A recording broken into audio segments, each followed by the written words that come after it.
In this episode, I talked to Mike Dubrovsky. Mike is the co-founder of SiPhox, and SiPhox is building a biosensor similar to a blood glucose meter, but that can measure any of the body's proteins. In this conversation, we discuss how their technology uses light to detect biology. We talk about Theranos, crypto, optical proof of work, quantum money, nanotechnology, raising millions of dollars for his startups, what it was like to do YCombinator, and what it took for him to get to where he is today. The first hour is very technical, with us talking about biotechnology and engineering. If that's not your style, I suggest you skip to the 1 hour mark where we zoom out and we start talking about the bigger picture. With that, I hope you enjoy. SiPhox is building a 1,000 times smaller, 1,000 times lower cost proteomics platform, and we're doing that using silicon photonics, which is like the technology to take optical components, which are normally large and expensive, and squeeze thousands of them onto very small silicon chips using like the, CMOS lithography, like the big built-up infrastructure for electronic chips. Okay, that seems like an extraordinary undertaking. Where did you even come up with the idea of building SiPhox? Like, that seems like it's such an interdisciplinary conclusion to come to. It's an interesting story. I was so I had moved back from Israel, where I was working on some nanofab research at Technion for a couple of years, and I moved back to Boston. I was kind of continuing some research at MIT, and also I had a research project doing optical computer on a chip. I was trying to build that, and had some modest success. And what does that mean? What's like optical computer on a chip? It was trying to. There are a couple of companies doing this for AI with a lot of funding and kind of more seriously. I was doing it more academically, so we published the paper and so on. But it was basically in order to model what will happen to light, you have to do computations. So therefore, you can use light. If you flip it the other way, it's like this. Let's say I'm going to throw a ball, and I want to know where it lands. I can compute and say it's going to land here. The other option is, if I want to answer the question of what do these computations lead to, I can just throw the ball and see where it lands and make a measurement. So similarly, you can either compute what's going to happen to light on a chip, or you can actually send the light, see where it lands, and say, oh, that's what the outcome of that computation is. And normally that's not useful, but if you set up the system which the light goes through to be equivalent to another computation that you care about, this is like what people talk a lot about with quantum computers. So you set up the quantum computer to look a little bit like a chemistry problem that you want to solve, and then you let it anneal, and it tells you, okay, this is the low energy state of this chemistry system. So it's kind of similar, but with optics it's much simpler. It's just matrix multiplication models light, how light propagates. It's linear, at least when it is linear, which is typically. And so you can do matrix multiplications with light. And matrix multiplications are the major component of neural networks. That's the typical deep learning. So that's what main thrust of research is. I was doing it for cryptography, but it was still very similar, like matrix multiplications. Anyway, so I was here in Boston, and I'd made a friend through this project, this guy Diedrich, who was working on a LiDAR at another company local in Boston that they had spun out of MIT. Was it for self-driving? Yeah, for cars, yeah. So they were working on it's actually a really unique LiDAR, so and they succeeded at building it. It's like a tunable laser and that Diedrich built, and then completely solid state beam steering. So it's like a chip, and it can actually steer where the laser comes out of the chip in the Y and the X axis. Completely. How does it do it solid state? That's crazy. Yeah, it's completely solid. It's all with. So the way it works is similar to radar. It's like a bunch of antennas on the chip, and you tune the phase of the light that's coming out, and it forms a beam, and you can turn the direction of the beam using by changing the phase at each output. And so basically they were, building a chip that would kind of replace, a LiDAR, there's the spinning thing, and it's being bounced off a mirror and everything. So it would just replace all of that with just a chip. I think that's incredible. Yeah, they made it. I mean, it worked and everything. It's like a big company now that's commercializing it. But anyway, so I had a buddy at this company that I'd met through this optical computing project, and we were playing basketball pretty regularly, and we would discuss. So BU, this is before the great disaster. There used to be a place called the BU gym before like COVID. Right? Yes, before COVID. Yeah. And there used to be a place called the BU gym where they had a like amazing gym for playing basketball and also like pickup basketball. And also there was something called the lazy river. So it's like there's like a pool and there's like a lazy river. This is like college students, you know, they're like treated very well. And it's way nicer than the MIT gym actually. And we would hang out in this lazy river after playing basketball. And so we were always discussing like different startup ideas. And that's kind of how we started SiPhox. And originally it wasn't completely like there wasn't a direct focus on biosensors. We basically were like, okay, there should be a way to miniaturize optical systems using multiple optical chips. Normally optical chip products just have one chip and they try to like squeeze everything onto one chip. But we were discussing ways, okay, like what if you wanted to have 5 or 10 or 100 chips in one product, like a multi-chip module basically. And we realized, okay, what's the most like fundamental use case of that? Well, it's a disposable chip because you have like a reader that might have one or multiple chips on it. And then you have a chip that has to come into contact with blood or like nasal swab or whatever. And that chip has to be thrown away. So basically you can't... Because it's contaminated. Yeah. So for biosensing, either you have to throw away your whole device, which is like, you know, I mean, that's one thing you can do, like the continuous glucose it's like a monitor. Pregnancy test, right? Yeah, like a pregnancy test, you throw the whole thing away, but that's a paper strip. So like the continuous glucose monitor is a better example. So that one, whatever it cost them to make, let's say $30, you throw that away every 2 weeks. But we realized that, okay, we can miniaturize the whole reader using chips and then have a pluggable connection that connects it to the sensor and allows us to throw away like a $1 part instead of a $30 part or a $100 part. And that was kind of where the idea like coalesced around that. And that was about a month before like COVID blew up. So we kind of had this idea, we filed a bunch of patents and we were like sitting in a room, you know, and just kind of thinking about this stuff, writing patents. And then, the whole, like suddenly, you know, the whole world was descended into chaos and so on. Is there any other industry where you see this multi-chipping process where it's like, any other good analogies to what you did with, or are doing, I should say, with SiPhox, where you want to go from one chip that you dispose to multi-chipping with one that becomes disposable? I mean, you do it all the time in electronics, I would say, with like, it's very easy to make a pluggable electronic chip. And the reason is that like misalignment is not as much of an issue with electronics. So you can make a wire, you know, bend the wire, it doesn't matter. But in optics, because the light has to be confined in the waveguide, it's much harder to confine light than electricity. So optics is much more like analog electronics. So it's you need like smooth curves, and when you connect to, let's say you have a waveguide here and a waveguide here, that connection has to be misaligned less than a micron. So it's much harder to do that for optics. In electronics, I mean, you could take 2 electrodes and kind of slap them together and you'll make a connection.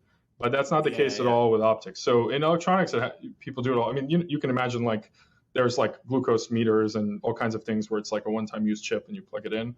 For optics, that hasn't really been done. The way it's done there is one commercial biosensor that uses silicon photonics, and what they do is they have a sensor chip that's silicon photonics, but then they have like a 50-pound reader which has a scanning head that actually like approaches the chip and like scans it and tries to find the alignment, and like it's a very mechanical, very expensive device that's like doing this optical alignment actively. So that's like guess and check.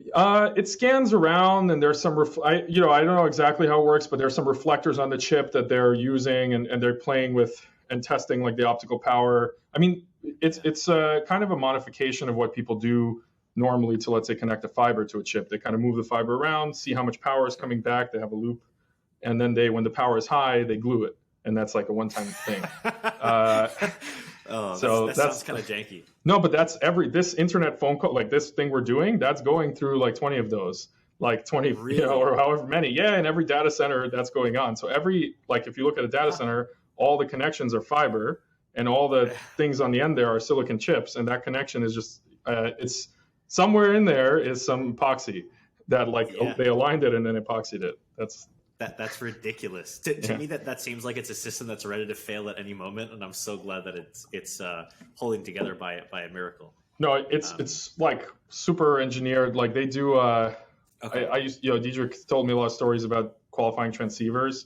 and so they have to qualify them like, 25 years of operation, thermal cycling, like for data centers. So it's like just the science of the glue, just the epoxy science of like making sure that the thermal expansion of the glue doesn't cause the optics to misalign and all these things. Yeah. There's like a lot of deep work that's gone into that over the last, let's see. I mean, it's like telecom was fiber optic in like the late 90s, and then it went to chip like in the last 15 years or something. So there's been a lot of great stuff that has been done there. So with the device that you were explaining, where you basically are trying to scan across a chip and find some alignment, that to me seems like it's a pretty crude use of photonics. But you guys have clearly discovered something or have engineered a process that levels up past that crude discovery. Can you talk to me about what you have developed at SiPhox? I mean, it's a mix of things. I think we do have a lot of IP on how to passively align chips to each other. So that's one thing. And that's like using mechanical alignments, like MEMS type alignments. So MEMS is generally a field of, making little mechanical features on chips. It kind of like accelerometers are the classic MEMS device. So it's like a little silicon spring that kind of shakes when you move the device. That's like the classic MEMS device. But yeah, using MEMS features is like one way to align things together. But a lot of the innovation in the first generation of our product is more around miniaturizing the laser and miniaturizing like everything you need to actually read out the reader to read out the sensor. Although we did also miniaturize the coupling to the sensor. So I think I got a very high level overview of what you guys are doing. Can you give me like a concrete example so I can sink my teeth into what it is that you're building? Okay, this is this is the reader. This is the first generation reader. Okay. So this is the cartridge. So the cartridge inside it, this little black square is a sensor chip, and then you put your sample into here and you plug it in. And so when you plug this in, 16 submicron optical connections are made at once, and also a microfluidic connection is made. So we have like a way of driving the fluidics in the cartridge as well that's inside here. And then you put your sample in here, and then there's an app and so on, and the reader kind of runs the test. And so the sample flows over this silicon chip, and pretty standard immunoassay, like in this first version, just an immunoassay is happening on the surface of the chip, which is kind of like the gold standard of protein sensing. So that's like the very high level. Okay, what kind of samples are you guys detecting these days? Like, what are you measuring? For the first couple of months, we worked on a COVID test because it was a nice. COVID is interesting because it all the kind of COVID test work was pretty public because companies had to publish all of their results in order to get the EUAs.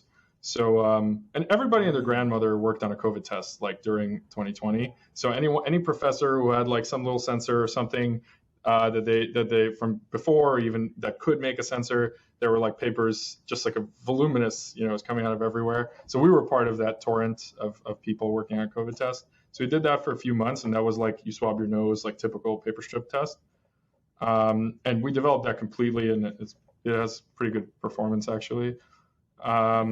And then more recently, we've been working on blood tests because that's where it's more interesting to multiplex, like to be able to look at many different things in one sample. And that's where the power of the technology is in being able to fit many, many sensors in one place, right? So it's more interesting for blood testing in general. This is starting to sound kind of like Theranos. Where do you guys get that a lot? Yeah, like from people outside the industry, we do get it. People ask like, what about Theranos? So I think there's like two components to the Theranos problem. Although I only know what I've seen like from the documentary, so I actually don't know that much about the company. But one is that they were trying to do all the tests, like a massive blood panel from one drop of blood. And basically, well, there's multiple issues with this. One is that they were going to do cell counts, chemistry, and immunoassays and proteins. And those are completely unrelated tests. So cell counts are typically done like in a cytometer, like to measure, like count the number of blood cells, like white blood cells, red blood cells, and so on. Immunoassays are done with like antibodies, and they're just unrelated tests. So they were like trying to cram all of this into one instrument. Actually, interestingly, there are multiple companies trying to do this now, including like an example is like Truvian. So what they do is they take like 5 different devices or 3 or something, and they put them together into one machine, and then you kind of like take your blood and you put it into this part of the machine, then you put it into that part of the machine, and it does the test in parallel, which I think is a more honest approach. Theranos was like, we're going to do all this stuff, but so that's one issue. And I think the second issue is just, they like didn't have any technology, and so nobody wanted to work for them, and so they would just get people that didn't know. I mean, that's again from my very layman's knowledge of what they did. They couldn't hire people that were good, so because nobody wants to join like anyone that really understands something is not going to join a company that has nothing. So that's I think probably the big weakness. I don't think there was any physics reason it couldn't be done, although a lot of advancement has happened since then in like microfluidics and chips and like all kinds of components of miniaturizing these things. But I do think probably the only physics thing that maybe is in the way is the quality of the finger prick sample versus like a venous blood draw. And for some analytes, that introduces more variability. And it also can introduce more variability depending on how you draw it. But it doesn't matter for some analytes. It also depends on your platform, like how you're doing the detection. But I think in your case, you guys aren't doing, let's say, like a cell count. You're just measuring the presence of certain proteins. Is that right? Yeah, exactly. I can actually show you. We have this blog post that kind of explains the principle of how it works, which probably maybe we should have started with this, but so basically it's a cliffhanger. So there's something called, like for example, a Fabry-Perot cavity, which is there's a whole video here on this, but you put light in on one side of, let's say, many wavelengths, and then you have a partially transparent mirror that the light goes through. The light goes in, and then it bounces around between these 2 mirrors, and some of it comes out the other side. And what you get is these constructively interfering wavelengths, and then at some wavelengths it destructively interferes. And you basically get this kind of transmission spectrum you see here. And so at certain points you get a peak, and that's where like the interference is constructive. That's a Fabry-Perot cavity. And something like that, I mean, much more complicated, but that's a principle. The interferometer is like how the LIGO works, which detects, a fraction of the length of a proton in, the change of the length of one of these paths, and then they interfere the light. That's how they detect like gravitational waves. That's crazy. Oh my God, the precision. Yeah. It's incredible. And they have some additional tricks in here, but it is literally an interferometer. So the light is split. It goes one way and the other half goes the other way, and then it comes back, and they're collected at this detector here. And basically, if a gravitational wave passes one of these arms, it's going to get slightly longer, and at that moment the light will show up slightly later, and then it's going to be out of phase. That's like the trick. So where you would expect constructive interference to happen, it actually doesn't, and so you see a lack of a peak where you would expect one. Exactly. That's essentially, that's like what something like that is what they're measuring. They're measuring the position of that peak in one way or another, or the change in the position. Okay. So in our case, what we're doing is we're using a component called the silicon microring resonator. This is kind of a classic component. I don't know if you ever thought about this, but when I was a kid, I'd always think about what would happen if you made a ball of metal, and then you would, or like a mirror, like a ball that's a mirror, and you would put light inside it, and it would just kind of be in there forever. Assuming that there was no loss, right? Like nothing absorbed it. Yeah, it's like, could you just 100% reflection? Could you just store light forever that way? So that's like something I used to kind of fantasize about when I was a kid. But this is something like that actually. So it's this ring, and you basically inject light into it, and the light circulates in the ring, and the losses are very low. So you can build up a lot of light in there. You can build up very high optical powers in there by just injecting light in. And the way it works, it's like a fiber optic cable, but for infrared light. So silicon is not transparent to optical, like to normal, like visible wavelengths, but it's transparent in the infrared. And light leaks into this, and at this little gap between the ring and the waveguide, a little bit of the light, let's say 10%, you can engineer this by changing the width of that gap. A little bit of the light leaks into the ring.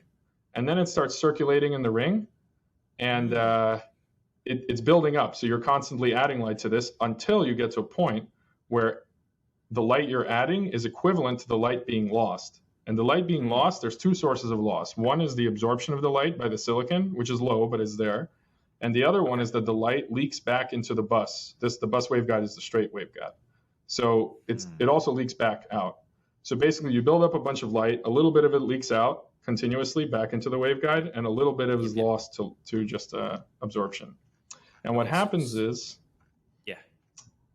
you send light in, and then if you put a detector on the other side, you see nothing. And the reason is that the light that's leaking back into the waveguide is delayed because it traveled through this whole ring, and now it's phase delayed. It's at a different phase, and when it leaks back in, there's destructive interference. And if you arrange this all perfectly, you get the gap right, you get the length of the ring right, and so on, you get a peak at a certain point. So you'll get these. This is what the spectrum looks like. So you'll look at the transmission. In most places, it's high. You're going to see all the light. And then at some wavelengths, you'll see nothing come out. And that's how this component works. It's like a filter. It filters certain wavelengths. The wavelength of light that you send in based on the radius of your circle has gone through the phase distortion and come right back at the same place where it destructively interferes with the initial bus path. Exactly. So it happens at very specific wavelengths. Yes. If the time it spends in the ring causes it to do an integer number of phases, that's plus the half a phase, then you end up with destructive. Exactly. Because if it's just an integer number, then it's constructive interference, and it's like it completely passes through. Okay. So why is that useful? Yeah, why is this important? So it's used a lot in telecom. It's used a lot in telecom for filtering wavelengths and doing all kinds of things. And you can also tune this. So what's interesting is, let's say you take this ring resonator and you put a heater onto it, right? Like next to it. If you heat it up, the light, so the refractive index of the ring will change, the refractive index of the silicon. And what that means is the refractive index is essentially how quickly does light pass through this? What is the impedance of the device? Like, it's the same as with sound. Like, sound passes faster through solids than through air. Similarly, when you change the temperature of the silicon, light actually passes through it at a different speed. And so what that does is it actually allows you to tune the position of these peaks, because depending on the optical path length of the ring, you're going to have these peaks at a different point. And that's used in telecom to filter, different wavelengths and so on. In our case, what we do is we actually do chemistry on the surface of this waveguide. So if you imagine cutting away the waveguide, this is a cross section. Let's say something attaches itself to the surface of the waveguide. What happens is that about 30% of the light is traveling outside the waveguide. This is called the evanescent wave. So when you have a fiber optic cable or a waveguide like this, most of the light is inside, but about 30% is actually traveling along the walls and kind of outside. And so it's significant. That's crazy. Yeah, and you can engineer it to be even higher. And basically it passes through whatever binds there on the surface, on the sidewall. And when that happens, let's say normally what's there is water. So you immerse this chip in blood, let's say, and normally what's there is essentially salt water. And then let's say you have a protein from the blood bind to the surface. That's going to slow down the light as it passes through the waveguide, because the protein has a higher refractive index than water. It's displacing water at the surface, replacing it with something that's 10% higher refractive index. And that actually causes that peak to shift to the right, because again, that whole thing with the interference, like for an integer number of wavelengths, that whole thing changes when you slow down the light as it passes through the ring. And if you attach antibodies or other binding proteins or aptamers like DNA to the surface, and then you can make it specific to a certain protein. So let's say I want to sense albumin. So then I would put on an antibody onto the surface. I chemically link it to the surface that can actually specifically bind albumin. And what happens is then that when albumin is present, you're going to see that peak shifting. So this is a real-time data from experiment we ran. And as things are binding to the surface, that peak is moving. And that's the raw data. can you quantify how much binding happens? Like what affects the rate of change of the wavelength in nanometers over time? It's both the what affects it is the size of the protein and Okay. how much of it is binding. It's like the total mass that's binding. That's really what's affecting it.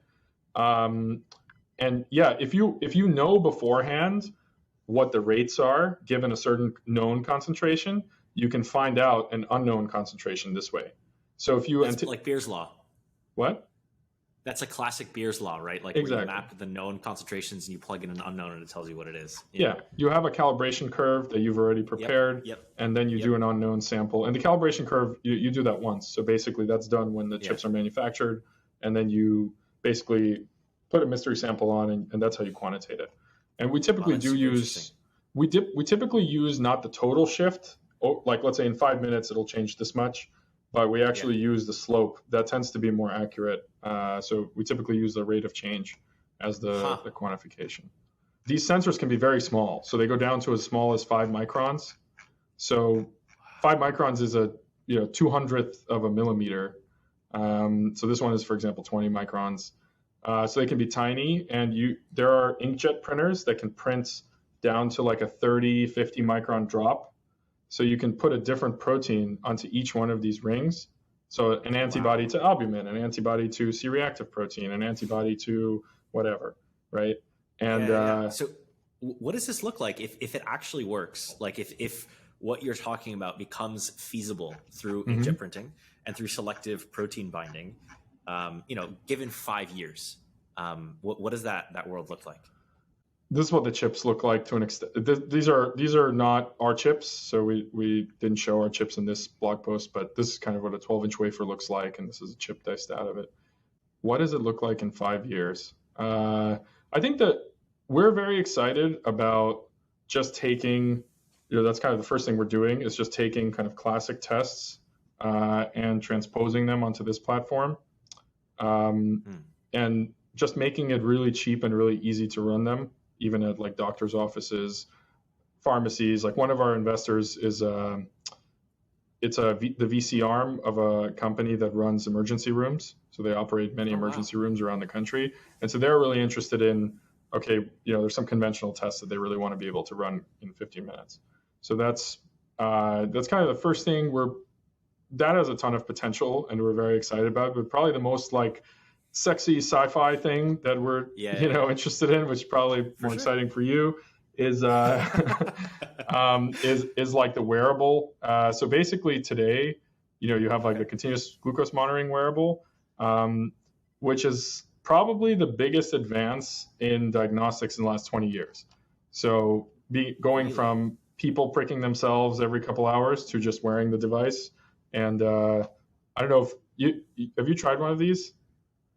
I've worn one once, and I can tell you that it was mind-blowing to see just how much candy spikes your blood glucose. It's like uncomfortable. It makes me realize why I feel so bad after eating a bunch of sugar.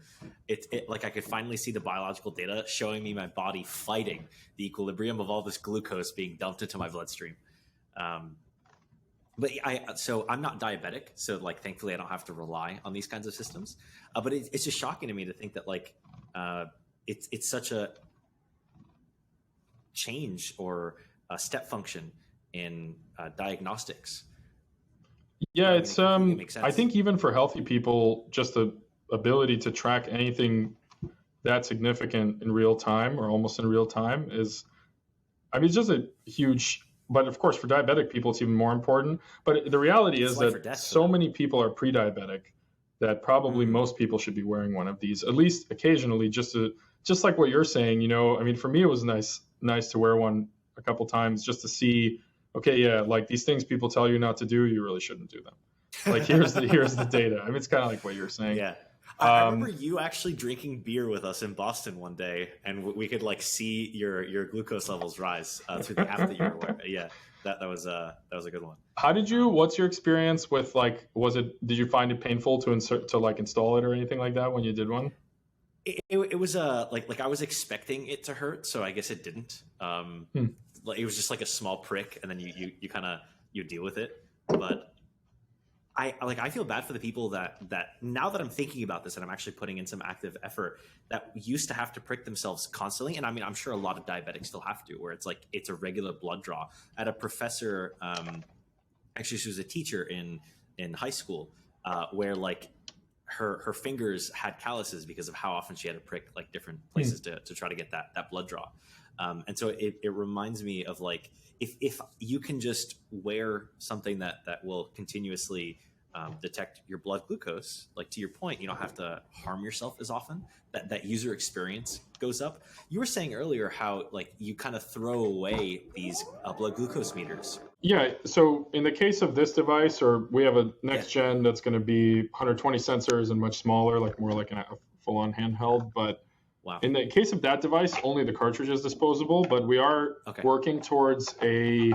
This isn't on our website or anything, but this is kind of the pinnacle goal of our company and the technology. Is we're working towards a wearable where basically in the continuous glucose monitor has a ribbon that's inserted into your skin, so it sits subcutaneously in your skin, and there are 3 electrodes on that ribbon, and that's what's actually doing the glucose sensing. So there's an enzyme on there, and that's consuming glucose and creating an electric current on those electrodes, and that's how the measurement is done. But that technology, that electrochemistry technology, that's been around since the 70s. So the continuous glucose monitor, it's like, it's a tour de force of, just getting the thing into a wearable form factor. So, we have small glucose monitors, but they're not under your skin and so on. So they've really done an amazing job of making that thing last 2 weeks in your body. And like the whole device that inserts it is like really clever mechanical system. I recommend checking it out sometime. It's got a little needle and it goes like this and so on. The sensing technology is really primitive. So there's a lot of room to improve. And basically people have shown continuous protein monitoring and like hormone monitoring, but they've only shown it with really large devices. And the reason is that you need something much more sensitive, and you need to actually be able to have a signal that comes from that protein you're detecting. It like the way that the continuous glucose monitor digests glucose and gives you a signal, that doesn't work for proteins, because every protein is made of the same amino acids. So digesting proteins doesn't really give you any information about what the 3D structure of the protein. So what you need is, or like the peptide, like insulin is a peptide. So in order to tell these things apart, you need something with 3D structure and have to have like a receptor or an antibody that's going to bind to that protein, because all the information is in the 3D structure. That's kind of the beauty of it. And so the antibodies, it has more specificity that allows you to tell, like, okay, am I actually sensing insulin, or am I sensing testosterone, or am I sensing cortisol? Like, what am I detecting here? Yeah, like that binding specificity. There are 3,000 proteins, in plasma or interstitial fluid, and they all look exactly the same if you just look at like their absorbance in the ultraviolet or something. It's not. That's how people measure like protein content. They'll do like absorbance at 260. Yeah, but that doesn't. They all look identical, right? Because it's just all amino acids in different. It's like if you were gonna, try to identify Legos by just sensing plastic, right? It's like, is that a Star Wars Lego, or it's not, What color is a Lego? Who knows? It's just, you can't identify like the structure that you built up without really having like a 3D. Anyway, so what's really exciting though? I want to pause you right there, actually. So what you're saying basically is biosensing today is like measuring how, like the presence of Legos by just saying, is there plastic or is there not?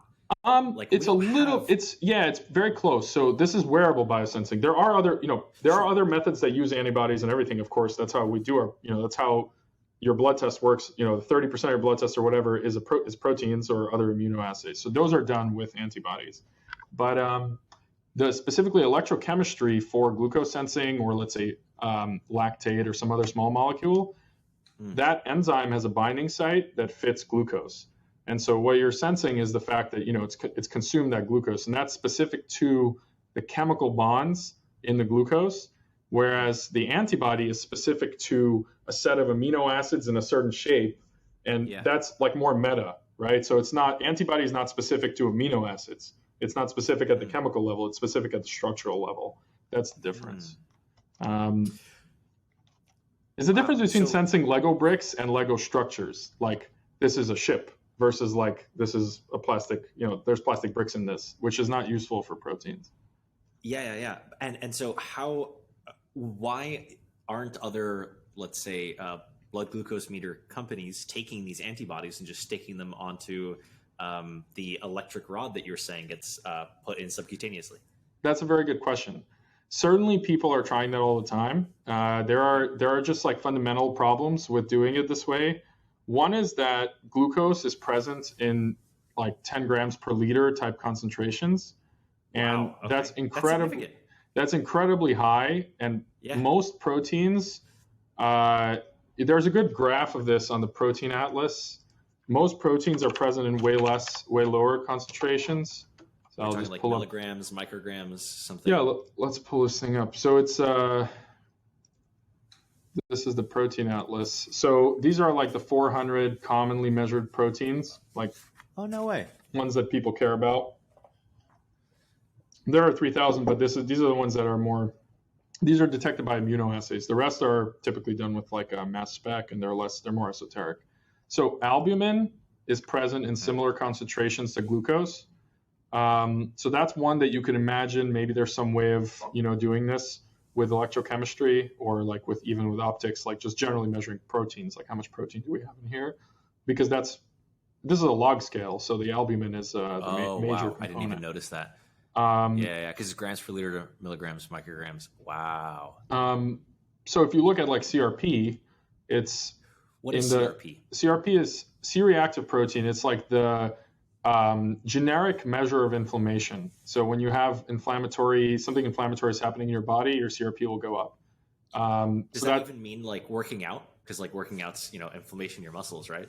Yeah, if you work out too much, so if you overtrain, your CRP will go up. If you get, if you break your leg, your CRP will go up. If you get punched, your CRP will probably go up a little bit. So it's like, it's a generic measure. However, if your CRP goes up and nothing happened, that's probably some internal, for example, you ate something and your CRP goes up. Most likely, although this is all, because it's not measured very often, there's not that much data on that, but there's definitely data on chronic CRP, high CRP. So for example, if your CRP, when you're not having any event, is high, it basically predicts a lot of metabolic and like cardio disease. So you're just much more likely to die young if you have high CRP. Wow. So people really, like in the aging community especially, people really care about it.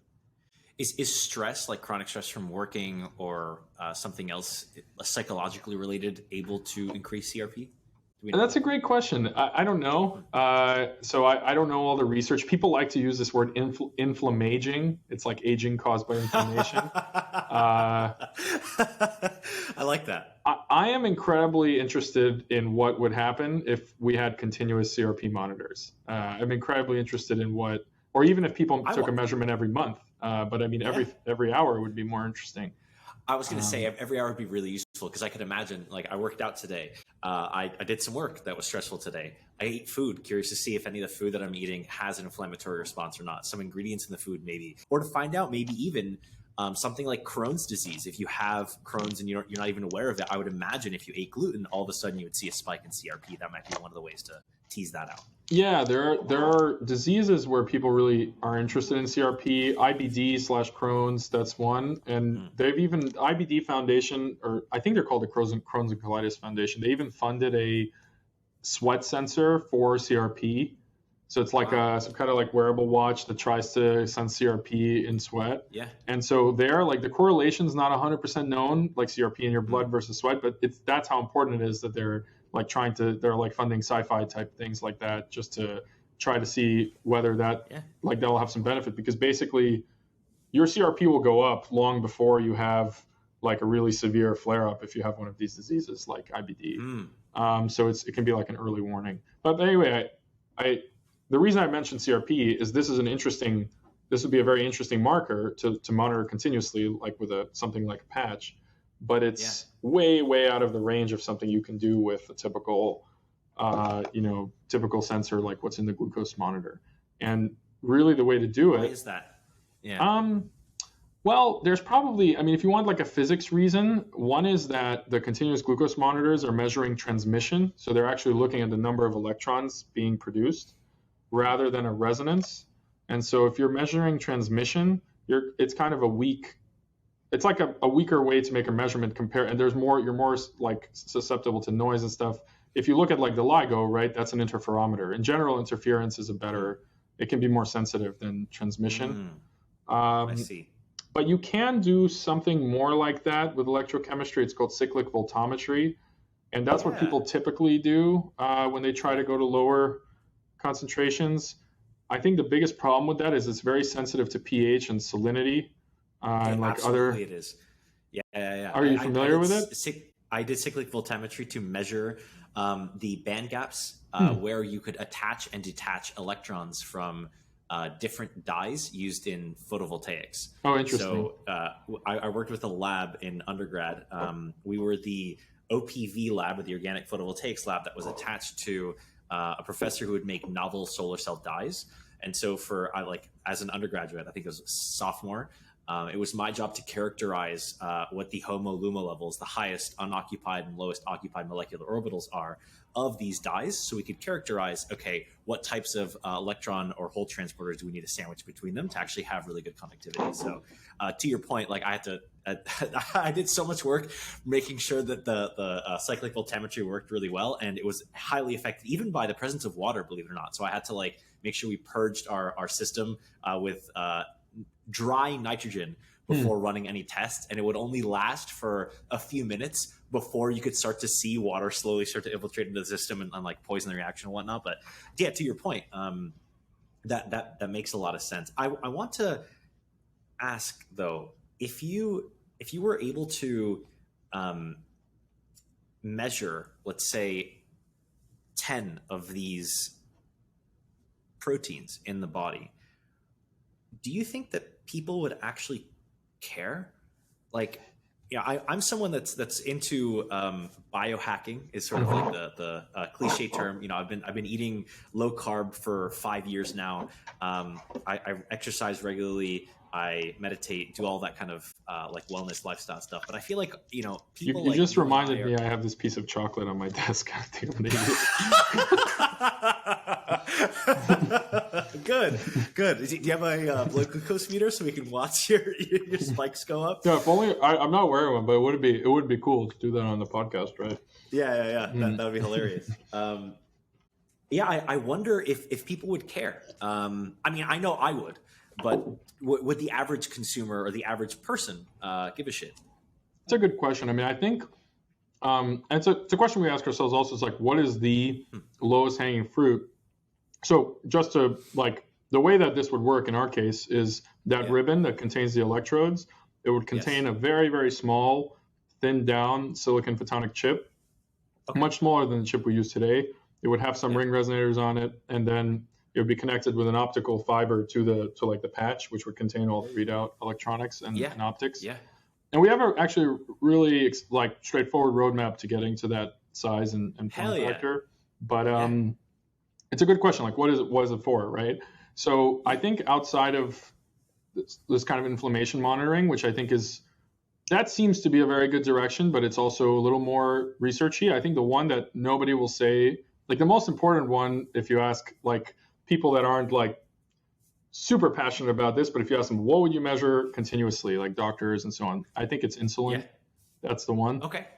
Insulin is harder than C-reactive protein. I mean, you can actually see it's lower down on the scale, but that's the one that is probably the most important, especially for people with like prediabetes, diabetes, because your glucose can be normal level, but your insulin can be very high. Nobody right now, that's not being tracked. It's interesting because many of the cells in your body can sense insulin, so it just shows the distance. It shows the distance between what biology can do and what humans can do with like nanotechnology today, at least in the biological realm. It's like we can't sense insulin almost at all. Like that's very hard to do, and you need like a big device today to do that kind of test. But like every cell, or not every cell in your body, but a lot of them sense insulin. So it's just an interesting. So that would be a kind of the holy grail, probably, is insulin, like insulin plus glucose, that kind of sensor. Definitely. So what you're saying is we can imagine that. Sounds like maybe in 5 years' time, you don't have to, I understand you're the founder of a company. You can't really make any promises, but in some reasonable amount of time, you could imagine having a SiPhox photonic device inserted into that tip, the electrode, into your skin subcutaneously, and that you would be able to detect how often are we talking? Every minute, every 15 minutes, once an hour, multiple times a day? What's the cycling frequency here? That's a good question. I mean, we collect a data point every second right now in our tests. Oh, wow. So it's very frequent, but I'm not sure that's necessary. There might be a trade-off with like power budget. Yeah. You do get a benefit from doing like averaging. It's not such a big benefit, but it's a good question. But I think for a lot of these things, 15 minutes is going to be, they're not changing that quickly. Actually, the challenges to doing something like insulin detection or one of these things, it's really, and you'll appreciate this, I mean, it's really in the chemistry of the surface. I think that's one of the, assume you miniaturize all the optics and everything, you still have to really engineer the chemistry of the surface to... So you have enough surface area to actually make detections? No, it's like, how does the body respond to it? Is the body going to attack the surface, the immune system? I mean, that's what they had to solve for the continuous glucose monitor. Really? Of course, yeah, because if you put something in your body, it'll immediately start getting, like, interacting with your white blood cells and so on. I don't know. I actually don't know the whole stack up. That's something we're starting to work on, is what are all the things we have to do. And it's, of course, it's been solved for other devices now. So, and of course, like if you have an implant, that's a huge part of making an implant, is making it impervious to the, to the immune system. But sure, that's a big part of it. And also, how does that detection mechanism work on the surface? Like the kind of naive solution, which we've already tried, and this does work for example, CRP, like on the benchtop, is you have an antibody to CRP, and then you have CRP in the solution, and there's an equilibrium between the CRP that's bound to your surface and the CRP in the solution. As you increase the CRP in the solution, some of the CRP on your surface will unbind, because there's always binding and unbinding happening. So you're going to shift that equilibrium to more of it coming off the surface, and you'll see your resonance move to the left. And then if you increase the concentration of CRP in the system, more of it will end up on your surface bound to those antibodies, and it's going to shift to the right. And this is reversible. It goes back and forth. So that's like the naive solution. It actually works really well. For insulin, I think my guess is it'll require something even more creative, something more like what happens in the cell, like using the insulin receptor, for example. So that's something you wouldn't start with insulin, is my point, but that's like the holy grail, and you'd have to solve some interesting surface chemistry problems to do it, I think. And that's kind of exciting. So to your point, like right now we can detect insulin by getting a test sent to LabCorp, but that's not useful, because how often do you go see your doctor and get one of those tests done? Once a year? Yeah. If you were hardcore and you got one done like every quarter, would that still really be a useful set of data points?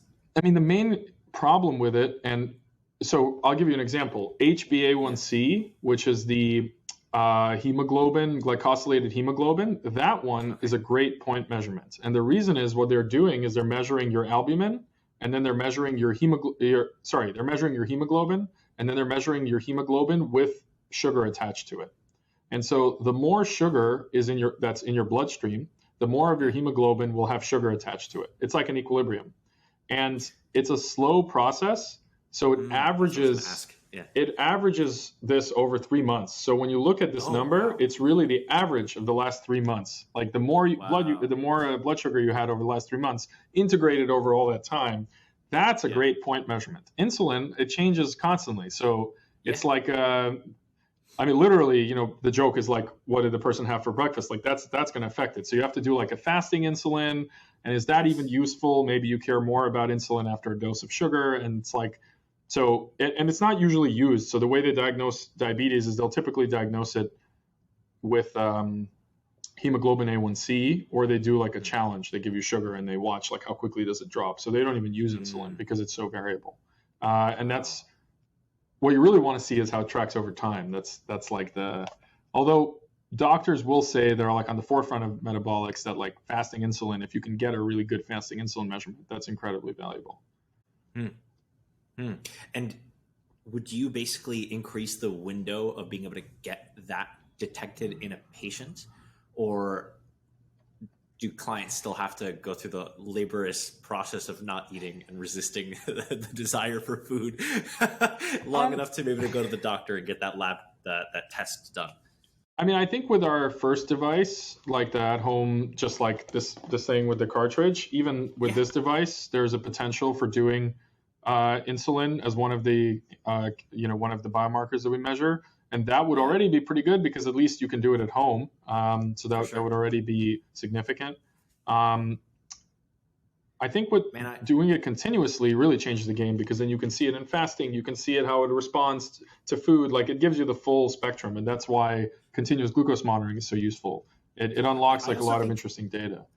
It would be really interesting to see, for example, how long does it take for after I've eaten to hit this equilibrium point, so that way I can reverse engineer when I should eat my last meal to go to sleep at a reasonable time. Because I don't know about you, but like if I eat way too late, I can't fall asleep. And I've been finding that that number is actually, sadly, the number of hours I have to wait before I can fall asleep reasonably well is larger than I'd want. I thought originally I could get away with 2 hours before, like I'll eat a meal at 9, then I go to bed 11. And it's closer to 3, maybe even 4 hours if I really want to feel good. So I have to either eat less food or wait longer before I go to sleep. And that just might be my own personal biology. And I'm wondering if I could use this kind of a device to measure, okay, have I hit a reasonable enough steady state or equilibrium where I can now time when I do other kinds of activities. Like another example of that, since I eat a low carb diet, my muscle glycogen is actually more variable than someone who eats a lot of carbohydrates, because carbs are actually how muscle glycogen is built. And so if I can detect when I have, in theory, a good steady state amount of muscle glycogen, I know I should go harder at the gym, as opposed to if I'm waiting for that muscle glycogen to get rebuilt, because it'll take more time for it to be synthesized from the very small amount of carbs I do have that are floating in my diet. I'm just imagining like if you could get, let's say, the top 10 or 25 most relevant proteins and biologics measured, biohackers and folks that really like to play with their lifestyles would go crazy over this device, myself included. Yeah, it's interesting. I think it's people are using the continuous glucose monitor for really surprising things also. Like rather than just using it to figure out, okay, yes, like if I eat candy, things work out poorly. They're also using it, and I think this part of it is underappreciated, because it's like, I mean, we're all human, right? It's figuring out which foods that are supposed to be bad for you are not actually spiking your glucose. Because that is a big value, right? Because then you can eat those foods despite all the warnings, right? So that's what that would be. I would say chips. If we could make a test that would allow you to figure out which food you can eat at night and still fall asleep. I mean, if you could really figure out, like on a data level, and tease that out of all the other factors that cause you to fall asleep, because it's also, you can also check your cortisol and see, okay, is it just the cortisol? Like it's like it's a.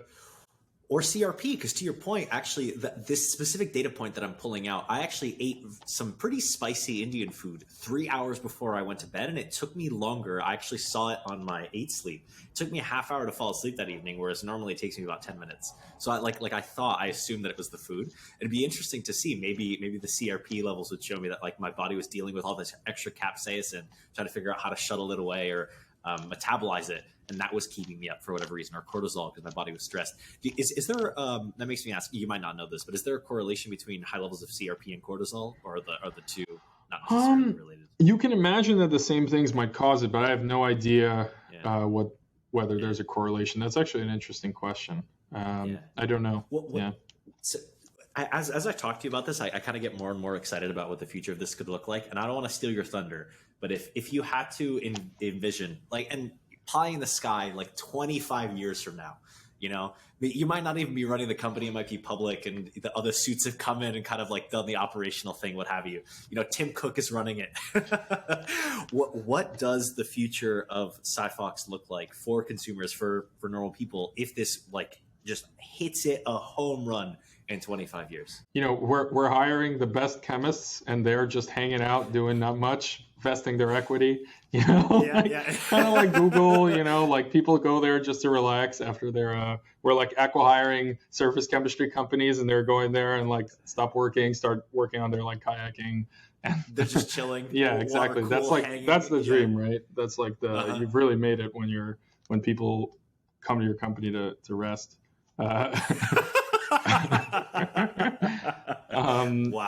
Yeah, it's a good question. I mean, I think my like 4 or 5 years ago when I first got into silicon photonics, yeah, I was like just blown away. I think the people who work in it, like my co-founder Diedrich has done it since he did it in his PhD, and he was there from very early. Like it was just research technology mainly when he did his PhD, and his PhD was one of the first commercialized things. Like that he made the LiDAR, right? No, he made that's when he was a research scientist at MIT doing that. He did his PhD at IMEC, which is he's Belgian, and so this is worth mentioning. There are two big research institutions. I mean, there are other ones that are smaller and also like incredible, but there are two big ones for advanced manufacturing of chips. And the reason is that people pool their resources, like Intel and IBM and everybody will put money into research at a couple of places. There's IMEC, there's in New York State, there's something called AIM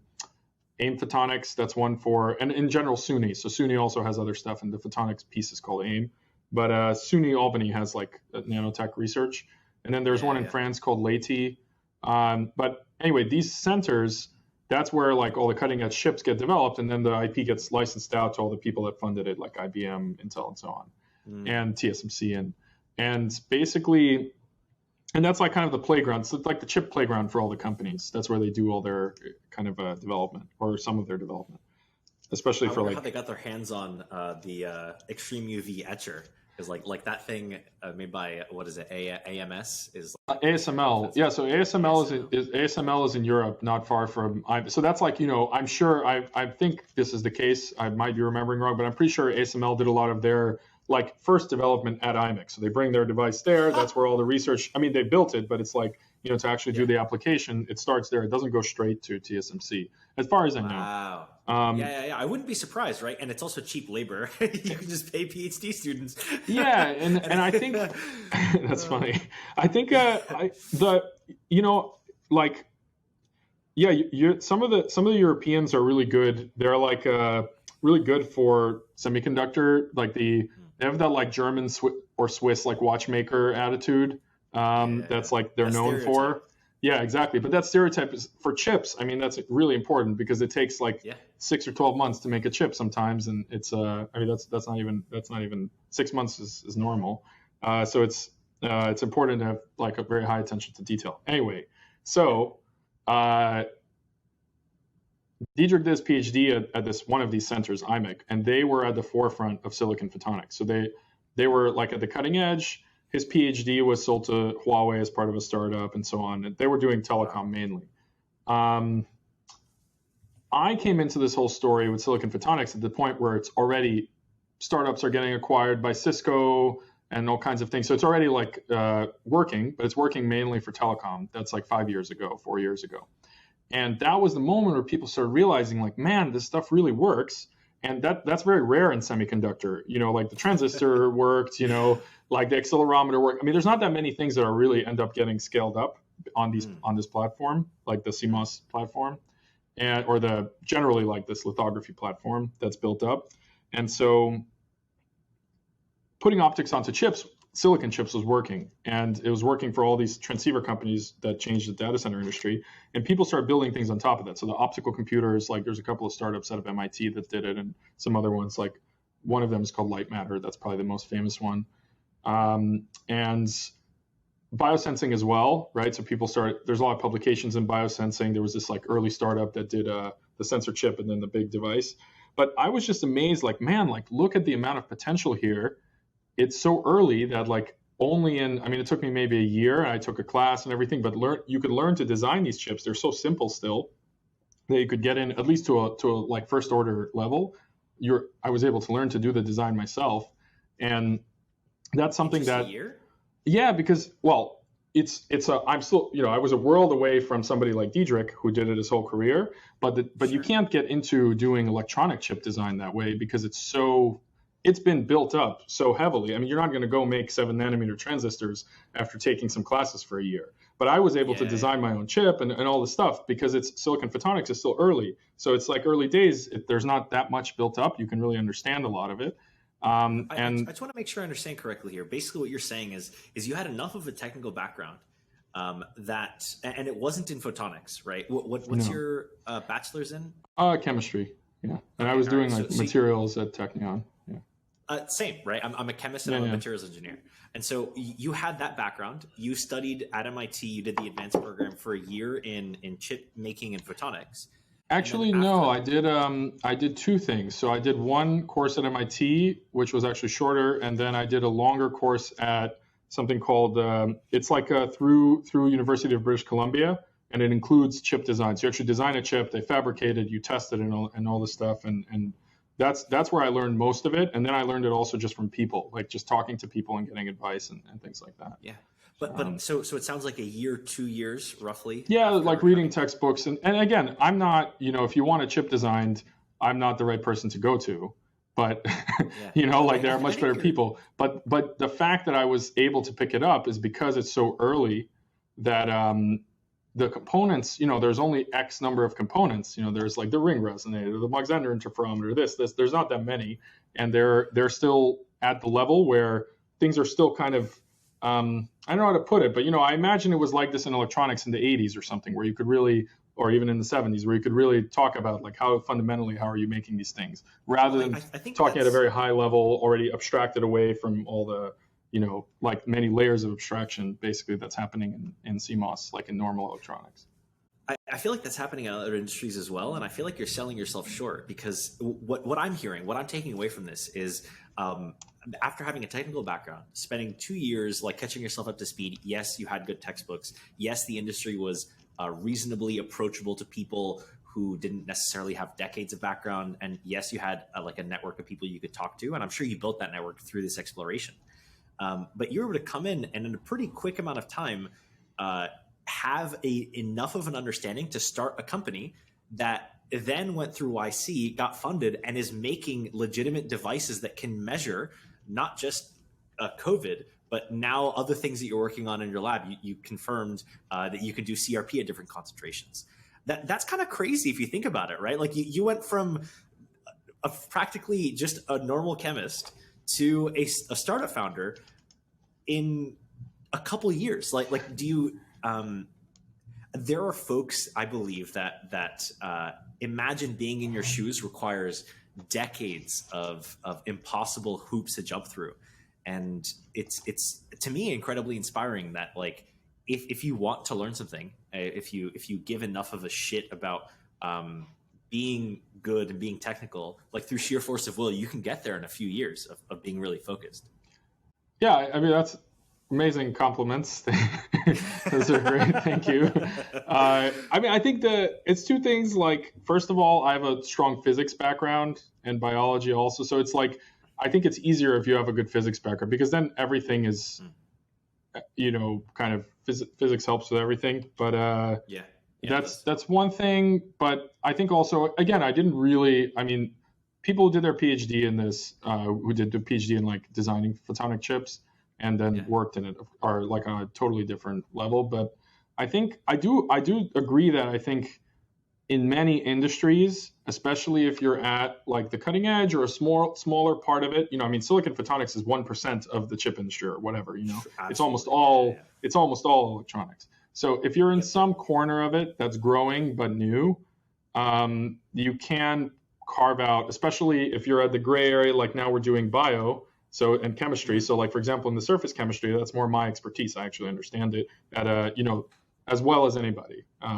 So it's, I think a year or 2, if you're patient, especially if you approach it like, I didn't approach it, I'm going to start a startup tomorrow.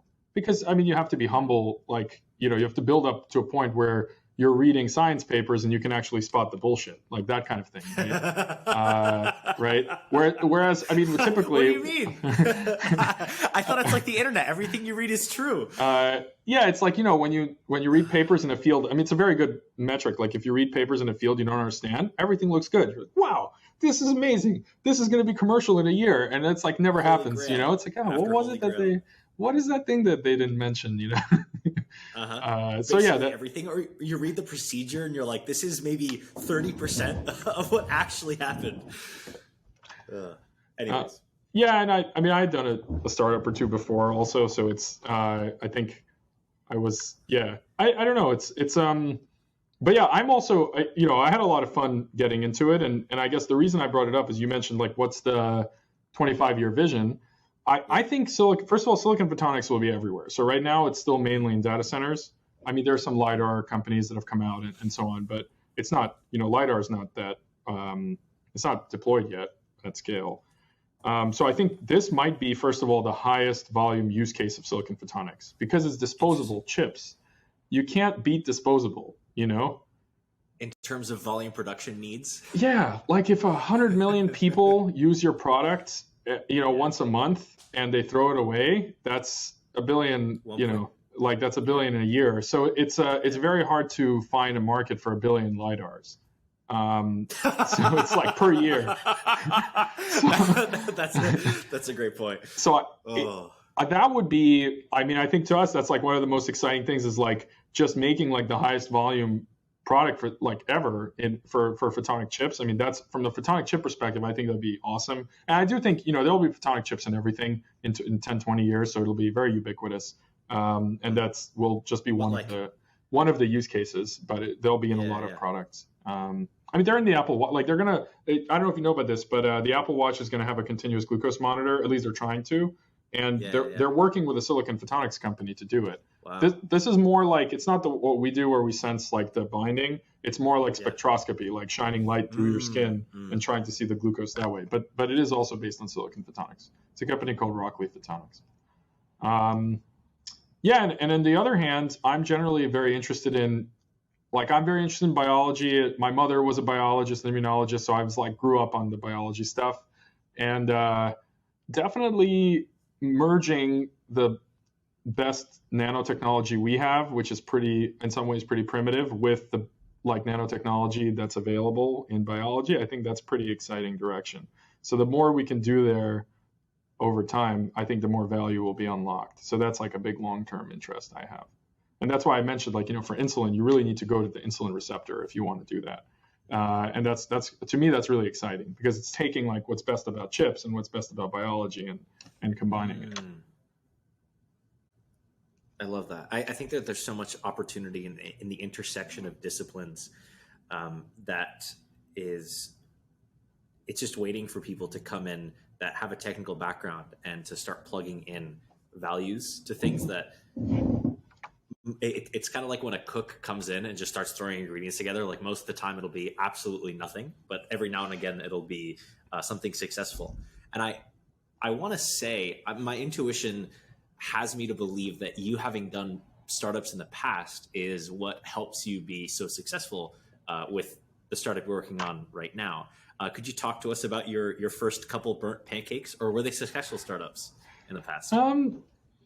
That's a good question. When I was in my undergrad, I founded an electric vehicle charging company. So I'm from New York, and I was really passionate about the environment, more like energy, not quite the environment, but like energy as it relates to the environment and in general, like electric cars and so on. And I think the move, like the really logical move at the time, would be to go work at the only electric car company, Tesla. That would have been the real like career-minded move. Like, okay, you really want to make something out of this? But I was like, I'm going to fix this personally. And I thought, okay, my logic was the reason that electric cars don't exist is that there are no charging stations, right? And this is my 20-year-old Mike logic. And the reason charging stations don't exist is there are no electric cars. So we will find something that needs electricity, and we will put up electric chargers for that thing, and then we will sell electricity to the electric cars when they show up. That was my startup. It was called Simply Grid. And eventually I had a co-founder who was actually, one of the things like in the world of massive, what are they called? Massive online courses, MOOCs? I don't know what MOOC stands for, but like in the world where you can just go on YouTube and watch like the greatest physics professor ever lecture you or whatever, information is cheap, but what's expensive is mentorship. It's very hard to find somebody to personally interact with you who is amazing. Information has gotten cheap. Like you can find out whatever, right? But how to interpret that and like what to do and like the details that live inside people are those are really expensive. So anyway, I had like a pretty amazing mentor that joined the company that I kind of met by accident. So he had a lot of experience building startups. So he had built a couple of software startups and so on. And so me and him basically worked with the city of New York to set up these charging stations for ambulances and food trucks. And that's what we were doing. And because ambulance is idle for in New York, there's like hundreds and hundreds or maybe thousands of ambulances sitting everywhere waiting for people to have heart attacks. It's called like forward deployed. And so we built charging stations for them so they could shut off their engines, and it would save, a couple gallons of diesel an hour and so on. And it was a total mess because the permits to install one of these charging stations had to be given by like 5 different agencies. So I got to really experience like really deeply, like, in my core, right? Like, when you're 20, 21, 22, it's like a good time to experience something. It's like, I really got to experience it. There's actually an expression that I love that my business partner, his name is Jeffrey Hoffman at this company, would say, which is, when people with money meet people with experience, like when people with no experience and money meet people with experience, the people with the experience leave with the money, and the people with the money leave with the experience. I love that. It's a very New York. Yeah, it's a very New York. Like expression, but anyway, I got the experience. The podcast down there. I think that was a great note to end on. Everyone start a company at 20 to 22 where you get to bang your head against the wall and get some experience. All right. Yeah, like I definitely got to experience what it's like to try to get the government to do something that's obviously in its own interest. Like everybody I spoke to in the government was like, wow, yeah, this would be amazing. Like children are getting asthma from the diesel fumes. Like, yeah, we should do this. And then them attempting to do it for like 2-3 years, like try to, we installed like a few of them, but it was supposed to be thousands, but they're like, it's just very hard for them to install anything on the street. Anyway, so I had that experience already.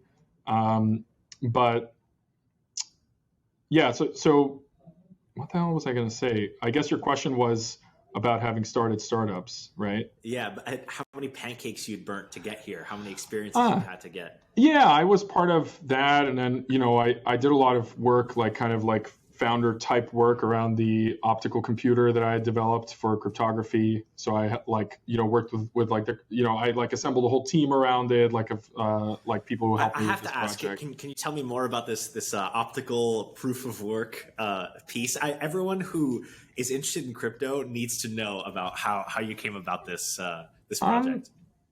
I was like all, just like rebellious Russians from Brighton Beach kind of people, right? I was curious about libertarianism, but I kind of lost interest in libertarianism after a while, like as I got older, because I just felt like it was pretty impotent. I just felt like nothing's gonna happen, But Bitcoin, all hope is lost. Yeah, like things will just happen around me, and I'm not gonna have an effect on them, and neither are the libertarians. I mean, I don't know if that's actually true, but I just kind of had that attitude. Nihilist perspective, It's not. I think my point is just this. Look, technology is doing this. The government's incompetence is doing the same thing. The question is only where are you on this curve? Like which curve is growing faster? That's like all it is. Yeah. Right. Anyway, but it's like anyway. I was pretty nihilist about this. I still am, but I thought Bitcoin was something that could actually make an impact on it. It's like a. It can't really change everything, but I think it's like a good blow-off valve for things. For example, if the Bitcoin existed during the Soviet Union, like during the heights, like under Stalin, right? A lot of people that went along with these things could have just they were grifting from the government, right? But you couldn't leave with that. Like you have like a dacha in upstate Moscow and you have your car and everything, but you can't sell it and leave the country. But For sure. with Bitcoin, you can, right? You can basically, like my not my parents, but people I know had to put like to leave Russia when they were leaving in like the 80s. They had to put gold teeth in, and like that's how they left with like the little money they had, you know? Oh my God. So it's like very hard to leave the Soviet Union with any money. And I think that's true of any dictatorship. They hold you in a way, even the people that are participating in the dictatorship are held by the fact that if they leave, they lose everything. How many few are willing participants? The cost of exit extremely high. Yes, and that's part of the strategy. You know, like the question is always like, who, you know, why are there so many soldiers on the borders in Russia? I mean, that's like a joke from the Soviet Union. It's like because they're pointing in, you know, like they're protecting the border in the direction of the people who live there, right? But anyway, all I'm saying is I thought it was an interesting hedge against these things, because then you could see how these like regimes and everything wouldn't do as well if there was just some kind of valve. Even if you lost 30%, you know, or even if only 20% of your money ended up coming back to you, like 20% of the value, you know, you sold your car, your house, everything in Russia, and you like crawled across the border, you know, at night, like on your hands and knees. If you could get 20%, I could see some government officials doing that, you know, like, you know, definitely. Versus zero, right? Sure. So, there's a famous Russian movie in the U.S. What? I said the ruble's not worth anything in the U.S. So what are you going to do? Like, you're going to show up, go to the exchange? Like, they don't want your money. In fact, carrying it over becomes a liability because you have to actually like bring this mass with you.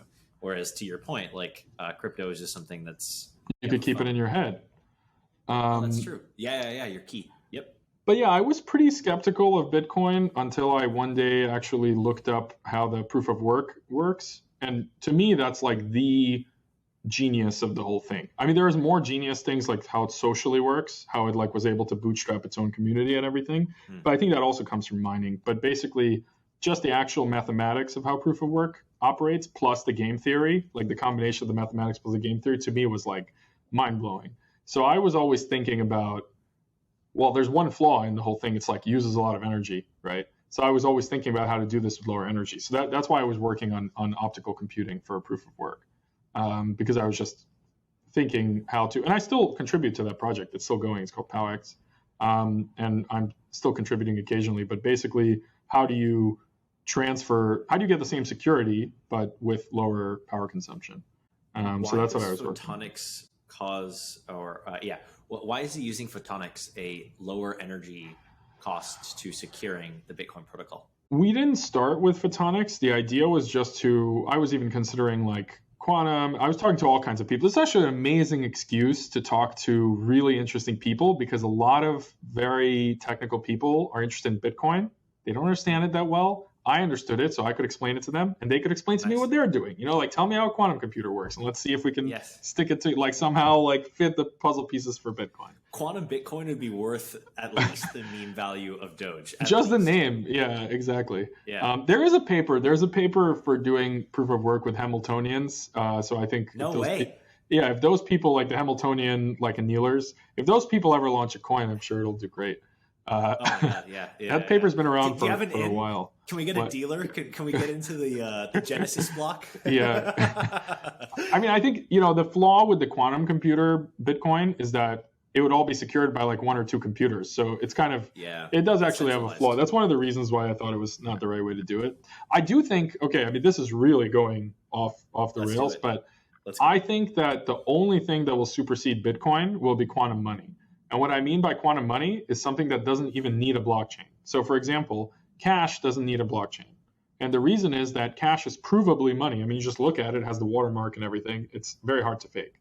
So you don't need to record who has how much cash or the history of the transactions, because if someone shows you a $100 bill, it's fine. I mean, you can just accept it, right? Yeah. And Bitcoin is not cash, right? Bitcoin is actually like, electronic money.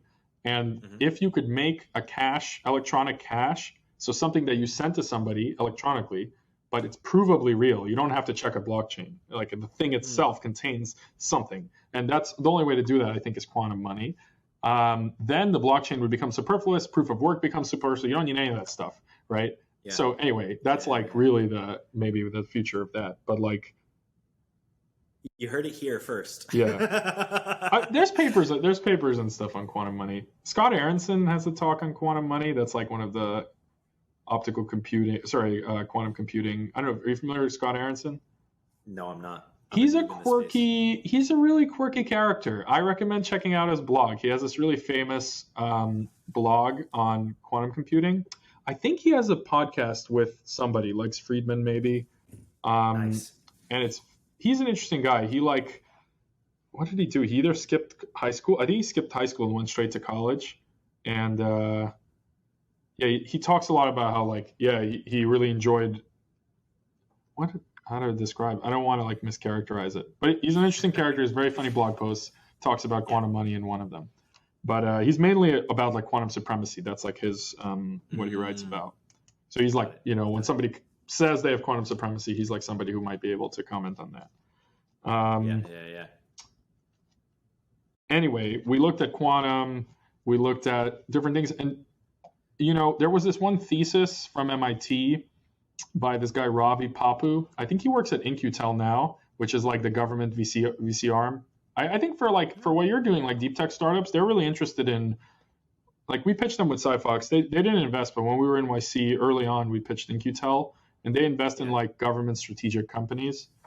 So this guy Ravi, who I've never met, I read his thesis from early 2000s about making credit cards using laser speckle patterns. So basically what he would do is he would take a piece of glass that he would make in some process. I don't remember exactly. It's just melting the glass and letting it cool. And it would have some random arrangement inside of defects. And then he would shine a laser at it from a set point, in some kind of fixture. And it would make a speckle pattern of the interference of the laser bouncing around in there. And he calculated that to replicate one of these glass beads to get the same speckle pattern would cost on the order of $1 billion. You would have to do it with a AFM tip and just build it up piece by piece. This whole calculation was in his thesis. And it was just a mind-blowing thesis, but that kind of put me on the thought process, okay, can you make a one-way hash, a one-way function, like SHA-256, which is used to secure Bitcoin? Can you make a hash like that that's solved optically? And that was the thrust. Okay, let's figure that out, because that should be a really expensive to model thing that's cheap, just running a laser that's very low power. So that kind of took me down the road of, okay, and then silicon photonics and everything else. Did it work? We developed a hash that was it's basically a combination of an electronic hash and an optical one. So an all optical one, we basically rejected it. I found some interesting collaborators who had one guy, Bogdan in France, Bogdan Penkovsky. He did his PhD in optical computing, and then he was working in memristors when we met. But we analyzed all these optical hashes that people had developed. The problem is they're just very researchy. When you develop a hash, SHA-256, it's been around for 20 years or whatever. So everyone knows that it's really secure. So you can't transition a bank, essentially like Bitcoin, to some insecure thing that was published in a paper. So we kind of realized that the security, at least the cryptographic security, had to come from something electronic. So we added an electronic component to the algorithm. I worked mainly with this cryptographer who was at Columbia at the time, Marshall Ball, who had built some proof of work systems like other ones. He was working on, I was in Israel at the time, so he had an Israeli collaborator that he was working with. It's actually interesting. He would come to Israel to do his cryptography, and he's completely Aryan. He's got blonde hair, tall. I mean, he looks looks Swedish or something. And he married an Israeli woman. He met an Israeli woman there, and he's nice. They're married with kids now. It's just incredible. It's a funny story, but yeah, he came there for the cryptography. But so we worked out this algorithm that kind of combined optical computing, which was being done for AI by companies like Lightmatter, with cryptography, and that's eventually what we published, and kind of that's still going. There's even a demonstration blockchain running that actually uses it and things like that. So but it's a pretty slow project. I mean, just the speed at which optical computing is developing, because it's chips and they'd have 6-month turnarounds and so on, it's not that fast. But I think that in the future, it could actually be very significant, because you can get the same security. It's a very long story how that like is proven, but you can get the same security with much lower energy use. Wow. So does that mean that you would be able to secure the blockchain without needing to damage the environment? I mean, I always think about these trade-offs where there's a bunch of environmentalists that are like, screw Bitcoin. I remember Elon at a certain point would stop the transactions for Tesla because he claimed that it was too dirty of a use. That was probably more of a political stunt or a PR stunt than anything else. But on the flip side, I've seen some arguments where, the cost of securing dollars with like the military, because that's really, it's like by a force you secure the value of fiat currency. There's also like a massive polluter to climate change. So it's like, who's actually the bigger polluter now? Yeah, like gold mining is a big polluter also. Yeah. Banks, exactly. Yeah. What's your take on it? How do you feel about it? What specifically? The energy use. How do you feel about Bitcoin's energy use? I'm disappointed by the fact that it does take so much energy, and there is such a release into the atmosphere of carbon that is damaging the planet. And I do buy the argument that Bitcoin mining incentivizes clean energy, because at the end of the day, fossil fuels are limited resources. And as soon as you consume them all, there's nothing left. And so as the resource becomes more and more scarce, the price will naturally go up. And so it kind of pulls forward the inflection point for when we would adopt renewables anyways. But for that reason, like, I'm a big fan of and I'm actually curious to see what your take is on this, but proof of stake for Ethereum, as an example, being a significantly less painful or environmentally taxing way to secure transactions on a blockchain. So I think for all the public good, I think if Bitcoin does, say, self-actualize, it'll have been worth the public pollution. But if it turns out that it wasn't, that it ended up just being a massive rug pull for society, then I'll say it wasn't. So it really depends on where it lands, because even to build an electric car, which if you developed or you harvested all the electrons renewably through solar or wind, the production of the car itself requires some amount of emission. And so I think that at the end of the day, it'll cost us a certain amount of emission to get to a fully renewable state. The question is net, was it a weight, or did it help for the transition? And so, like in the case of Teslas, I think, of course, like, you should definitely emit to create Teslas because it sort of incentivizes the future. But like, on the other hand, if we can resist opening up new coal or oil refineries, I think that would be great, because we have a lot of ability to make, let's say, wind or actually nuclear plants themselves. Yeah, I think so. First of all, let me say that I'm by no means an extremist when it comes to the energy use. So there's I think it's an interesting debate. This is the Cambridge Bitcoin Energy Index that I pulled up. So this is kind of the historical level of energy use. That people argue this all the time, but I think probably this number is not crazy. Where they're saying 110 terawatt hours, it's as much as some country. They probably say, that's interesting. You can also slide the electricity parameter, and then your assumptions change also. I forgot about that. But the more the electricity costs, the less people will use of it. But, so if you could force people to use expensive electricity, it would actually be better. But for sure.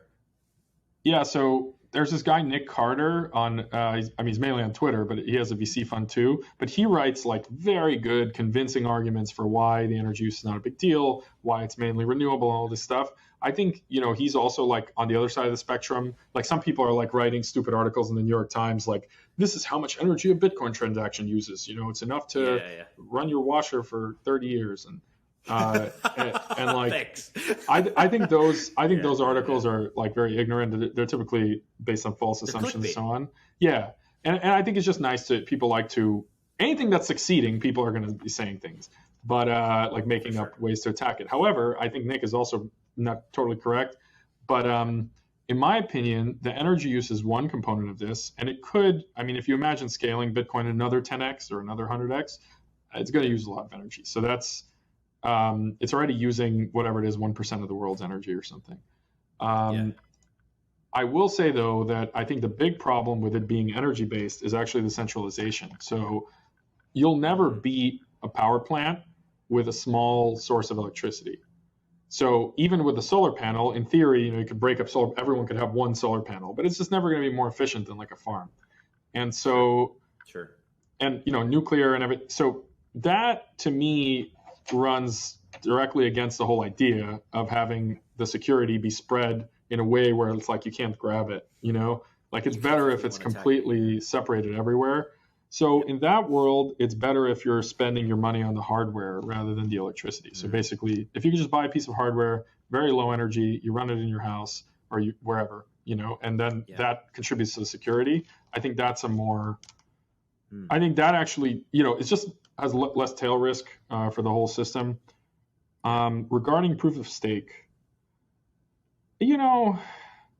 maybe people just don't care if it's decentralized. That's one thing, I mean, that's one thing. I don't track all this stuff that well. Early adopters cared. Nowadays, they don't.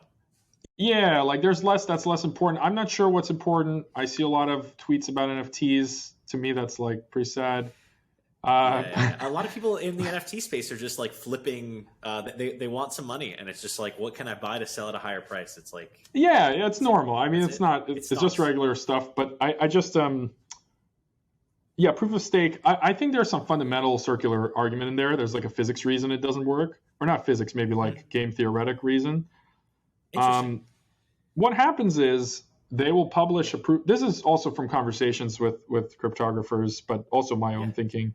They'll publish some proof of stake thing, and some cryptographer will find a problem with it, and they patch that problem. And for a while, it's like, okay, this is going to work. This went on for a long time with Ethereum. I don't know what their current implementation is. Maybe they cracked it, but typically it's some Byzantine thing with a lot of moving parts. The beauty of proof of work is it has no moving parts. I mean, it's so simple, right? The freaking proof of work systems are like Byzantine, like, it's like those, what are they called? The guy who used to make those artistic machines that would like boil an egg at the end. Rube Goldberg. Rube Goldberg, yeah. They're like Rube Goldberg machines, like there's no simple proof of stake system. Those don't work like at all. So I don't know what the Rube Goldberg machine looks like for Ethereum now. Like I could be completely wrong. I don't stay up on the crypto space at all. But back when I used to think about this more deeply, I always thought that there's something circular because the nice thing about proof of work is what's at stake is something that exists in the real world. So like you could be hurt in the real world if you screw with the system because you've spent money on your hardware, you spent money on your electricity, and now if you screw with the system and you're caught, you're hurt in the real world. Whereas in proof of stake, there's this thing, people call it like the nothing at stake problem. I don't know, maybe it's been solved somehow, but the only thing you have at stake is these coins, which are in the system, and you're messing with you're being a bad actor in the system, and the only way they can punish you is do something to you in that system. It's very circular. And you can always fork the whole system. And I don't know. It's a little bit, I'm not sure that they solved this problem. If they did, I think that's a pretty big accomplishment. Yeah. But so proof of stake could be a big accomplishment if they do it correctly. But the simplicity and almost the elegance of proof of work gives it a beautiful superiority in your mind as someone who's thought about novel ways of proving work. Optically, electronically, etc. Now, quantum. The reason I wanted to ask you, through quantum, absolutely. I wanted to ask you not from like a should I short or should I buy, should I go long on Ethereum, but more so as someone who's like you said, talked to a lot of cryptographers, who's enjoyed the process of thinking like how can we make processes secure by difficult to replicate and unique linear algebra processes photonically. I think that's really cool. I want to make a little bit of a right turn. I think it's interesting that you already had a lot of startup experience before you started SiPhox. So with that in mind, why did you even decide to do YCombinator? Like typically people who have done a bunch of startups, like they don't need the advice from YC. Why did you take it?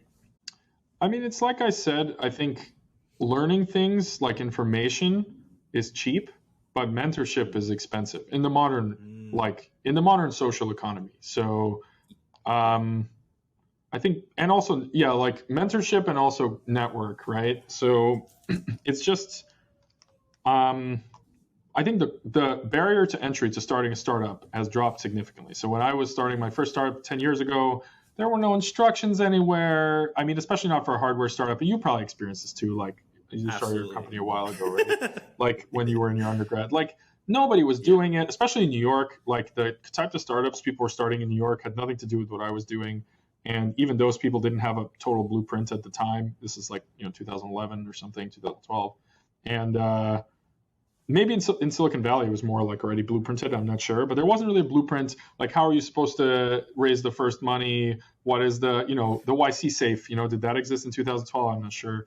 And so, what is your interaction look like with your investors and all these? And there's so many other pieces, like how do you deal? And I was kind of learning this stuff as I went from like whoever was around me in New York, New York is a super financialized place. So I was always like going against this advice I was getting, and I was constantly getting the type of advice like, New York is all about it's like, let's have a 30-page contract, so that we can how else are we going to New York? Yeah, how are we going to do this otherwise? Like, we have lawyers everywhere here. Like, let's just go to my friend. He's a lawyer. And so it's like, that's more what it's focused on, not like building, I mean, I think it's changed a lot.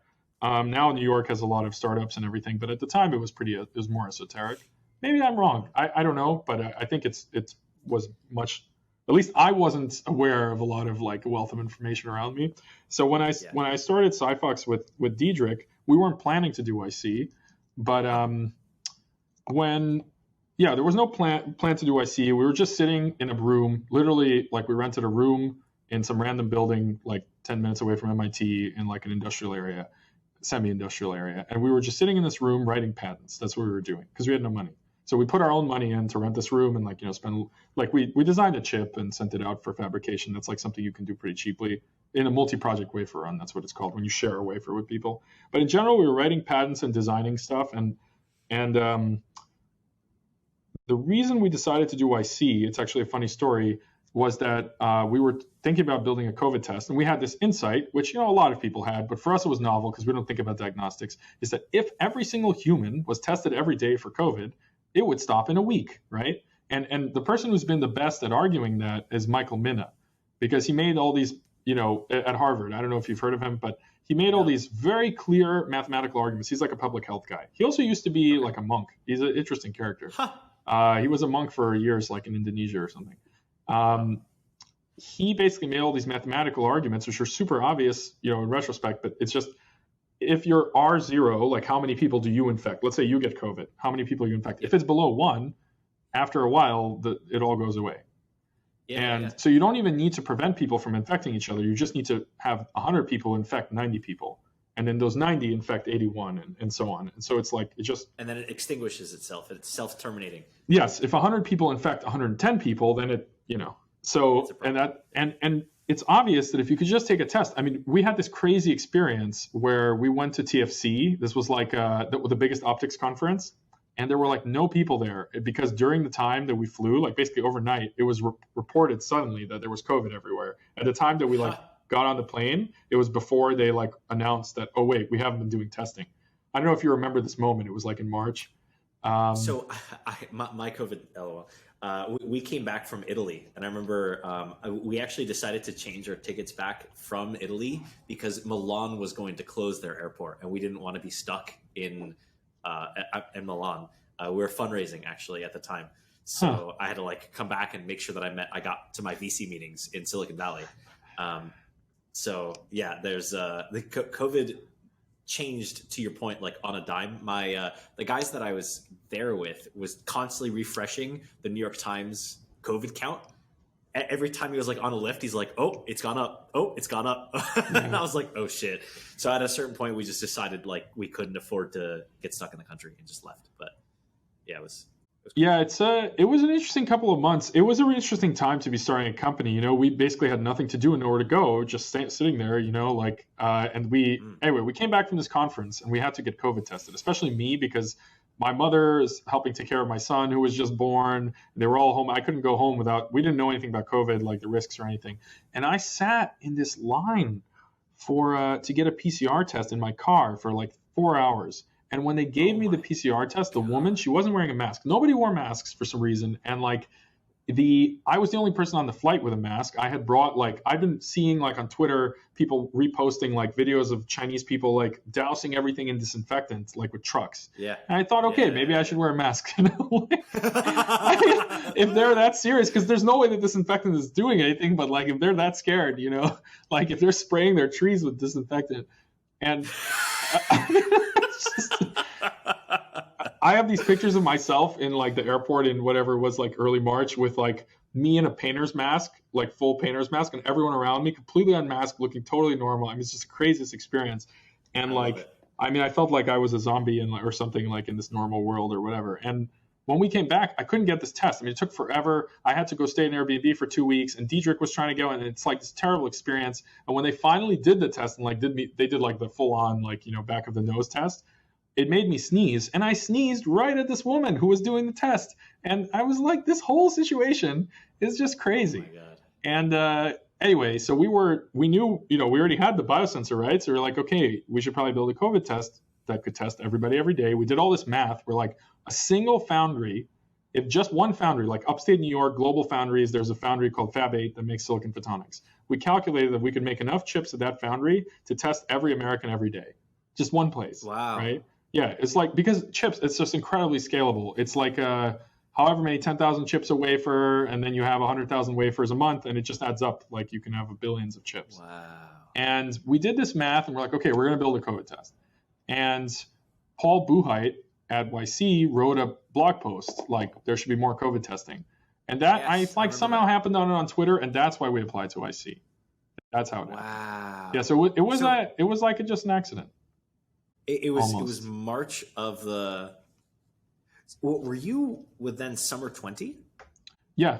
So we applied. I read this blog post. I don't know, very late in the game, maybe in June, or no, not in June. Oh, really? Wow. No, in May. Yeah. And then we applied late, and that's how it went. We actually thought the interview went very poorly. We were both after the interview. We were man, this is a disaster. But I remember. Yeah, what happened? We're just both not very personable, I mean, it's hard to describe. You're doing great. What are you talking about, Mike? Yeah, but we're not hours. we're both weirdos, so I mean, I don't know if Diedrich would like to hear me say that, but we're not the best at, or at least that's how we felt about it. And but it just worked fine. But I think it's mainly that it was good timing, and we actually, I mean, Diedrich is incredible, has incredible track record in succeeding at these chips. So it's just, I think the facts won out. But it was interesting. It was an interesting 10 minutes. I mean, it's mainly, I think probably people generally feel like they did bad at the YC interview, because it's I don't know what it's like for others. I've only done my own, but it's 5 people or 4 people looking at you intently, asking hard questions, and you. Yeah, and completely stone-faced. So it's you know. You have no idea if it's going well or not. Yeah, exactly. So you guys got accepted to YC, decided to go through. Were you the first remote batch? We were the first full remote. So the first one that really was a train wreck was the one that COVID hit in the middle of the batch. Yes. And those people had a hard time, man. Imagine, because it wasn't set up for it, and they had to fundraise suddenly through Zoom, and people weren't used to fundraising through Zoom. So those are some battle hardened people, the winter batch. And they all did fine in the end, but they definitely had it wasn't a cakewalk compared to, ours was much more straightforward than theirs, I would say. I mean, you guys are also building really badass technology. I think you're able to ride the COVID wave for one thing, but you're working on something that is fundamentally, in my opinion, could be a breakthrough in medicine in the 25-year vision timeframe. I think we got lucky also in a way that it was remote, because we really needed to do lab work to get results. If we had to go to SF, it would have been pretty difficult for us to generate all the results we needed to actually raise money after YC. So we were able, we would do we basically we had this shared lab space. This is actually a funny story. So we had this room, right? Yeah. And we bought an optical table. Diedrich ordered this really fancy optical table. It's there's different ones, but it's the floating table. So it's a very heavy metal table, and it's up on compressed air so that your optics don't misalign. It's to isolate vibration. and it didn't quite fit into the door. So it was just this $20,000 object was like on the street and in a crate, and that's it. And it's like, it's not going in. And we just couldn't get it in the building. So we had to find a lab like immediately. And so we were very lucky, like through a connection here in Boston, to find like a shared lab space that let us in. And we replaced one of the bio benches with an optical table in their like. No way. Yeah. It's a place How called. Did you sell that? It was a place called Nest Bio. I mean, at the time, people, including us, we were like, this is wartime. We're making a COVID test. So our whole argument was like, look, we're making a COVID test. We need to just get into your lab immediately. I mean, we paid, but it was like, we just were moving very quickly. And I mean, we still kept a lot of that pace actually, which is nice. But anyway, we were in this lab and we just spend all day there, like into the night, and run experiments and do Zoom. I mean, that was all we did, right? We just were on Zoom and doing experiments for like 3-4 months, 5 months. And that allowed us to go twice as fast, because if you have to travel to meetings, you're not going to be in the lab running chemistry and bio experiments like on your chips, right? So it was like having more people than we had, basically. Yeah, what data points were you collecting? Like what was the holy grail data point that you were like, if we have this, we can raise our seed round? I mean, the main thing that we always got the advice from YC is to run the killer experiment. That's their advice for bio companies. It's just like, run the experiment that if you're making a drug, put it in the rats already or whatever, right? I don't know like exactly what the advice is for drugs, but so our killer experiment was to show that we could detect COVID at a reasonable like level on our chips. I mean, that's what we were targeting. And for somebody, look, typically you're doing a PhD for 6 years and you make a biosensor. That's a very typical biosensor company. And then, you have it all built up and you go and you like license the technology and so on. We didn't have any of that. We were starting with this other technology to like miniaturize the reader, but the sensor had to be built up from scratch, just from reading papers and doing our own like development. And the surface chemistry and the biology had to be built up from nothing and just talking to people and like trying it. And so that took it's also very slow. Like an experiment, I would sit there. We had this like windowless room where we had our optical table. I mean, I didn't see the outside world. Like I didn't see like summer, I was just like in this room, and we had a MATLAB script that was running all our sensors. And it's just like the points, it's like watching grass grow, like the points showing up, because the bio experiments are just really slow. You're flowing 100 microliters at 10 microliters per minute. So that's 10 minutes, and that's like one step. And so you have to do, let's say, 10 of these steps to really debug, like, is this working? Is it not, whatever. Yeah. And so you're just sitting there for 100 minutes. I mean, more or less, And so watching like the grass grow on the MATLAB screen, and like pipetting things in there and whatever. So it's all kinds of, I mean, there's also a lot of prep that goes into it, and like on the chemistry bench. But naturally, yeah, it was an amazing experience, actually. It was like a lot of fun, I would say. Like we both had a great time. But the reason I brought this up is that we could never have done that without Zoom. That's the interesting thing. That if it was a non-remote batch, we'd spend our time socializing and being in SF and everything. We definitely could not have been running these experiments like in Boston, right? That's just a fact. Wow. So it actually, I mean, it helped us out in many ways. Wow. Do you have any other good YC stories or anything else happened during YC that you kind of, you get to smile back and be like, those are the good old days? Probably the funniest experience was when we had this like bright idea, like two geniuses, to do like a pre-sale of our device, and which sense. It's a bad idea for something that's like a chip-based product that has a high risk of being late and everything. So it was, people can't evaluate, like if it's working already, if you can show it and say, okay, we're pre-selling this thing, it works, like we have, but if it's like still on the bench or parts of it are still on paper, it's better to pitch investors who understand it. And that's who we eventually raised money from, is people who could really diligence it like very deeply. And we were like, it's YC, like, other people are doing this in YC, like other batchmates and stuff. And we told one of our partners at the time, like in our batch, was Michael Siebel. And we told him this idea, and he like, volcanoed on the other side of the Zoom call. It's like volcanoed, like, build the COVID test, build it already. Like, don't go around pre-selling it. It's like you're wasting your time. Yeah, it was just very funny. I mean, yeah, because we totally underestimated like how much effort is a pre-sale, right? Even, you know, it might take you like more work than building the test itself, like the demo, you know. But like at the time, we were like, oh, it's a genius idea, you know. Everybody wants a COVID test, and just put up a Kickstarter. We'll raise $5 million overnight. Yeah. Anyway, so luckily they like, you know, took us off that track. Yeah, what gave you the determination to say we can do this? Because you shared that there was a lot of chemistry and biology work that you kind of had to create from scratch and spontaneously hope would work. Where did your resolve come from? I mean, I had just come off of building that optical computer, which is not even my domain. And for me, like chemistry and biology is something I understand on a much, like I know a lot more about it than I did starting out with the optical computer. So I thought I was overconfident about it, I would say.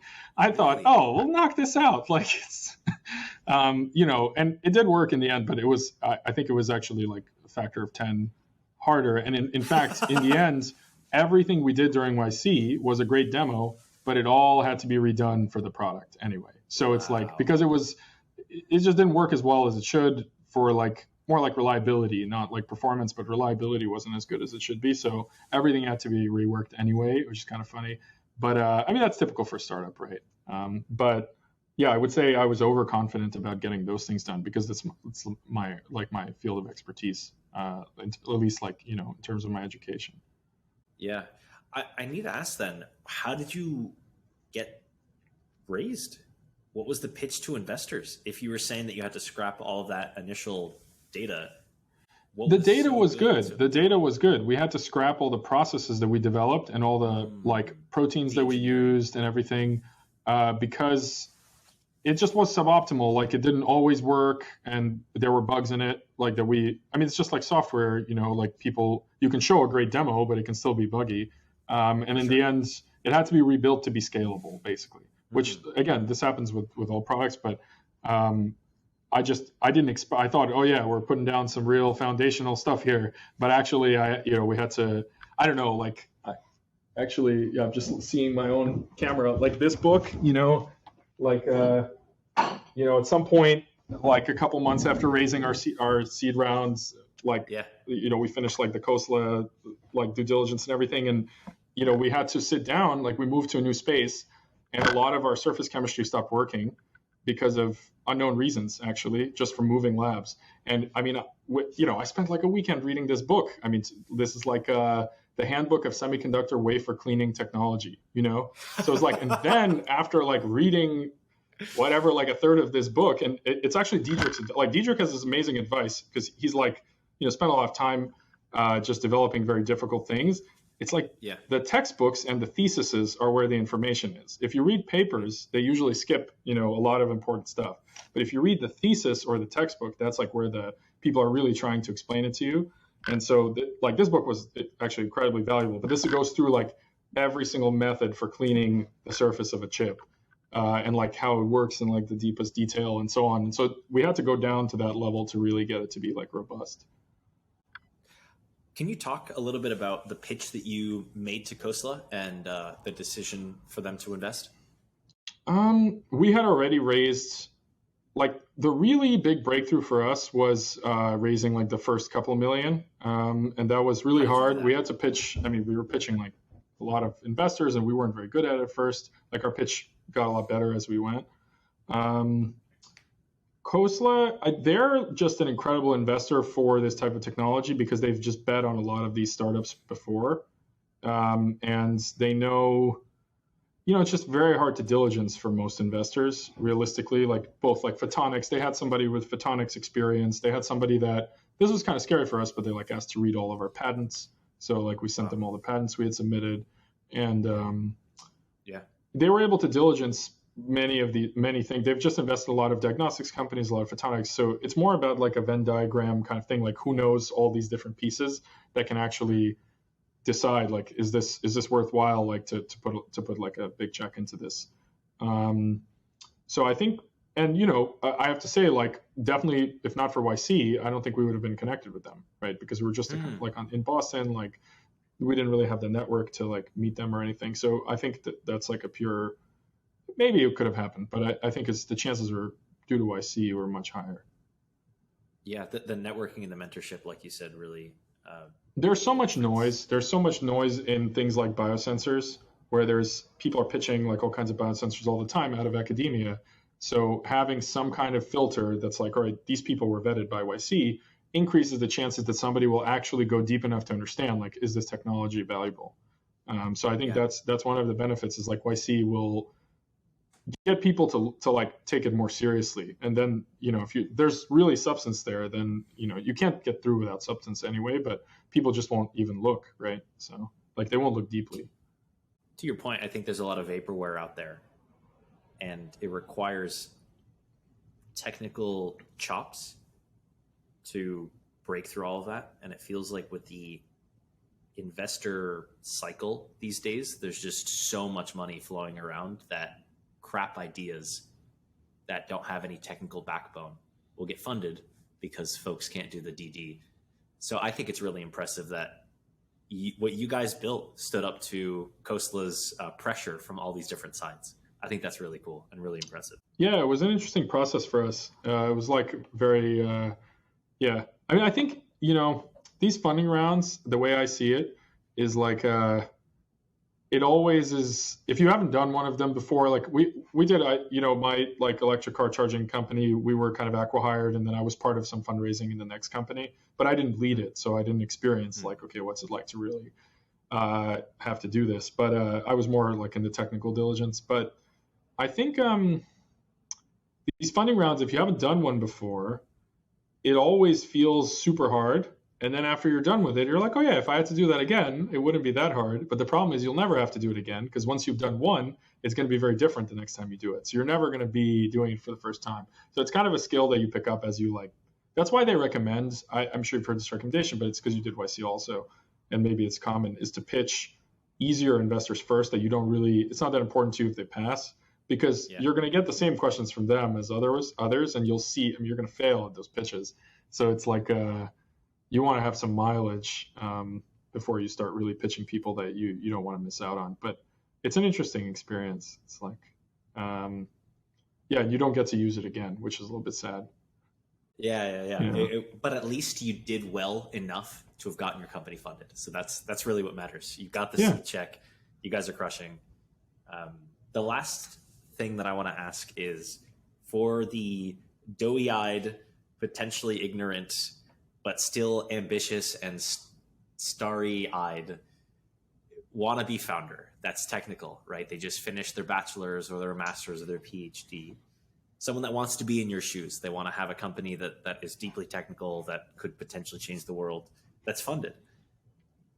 What advice do you have for them?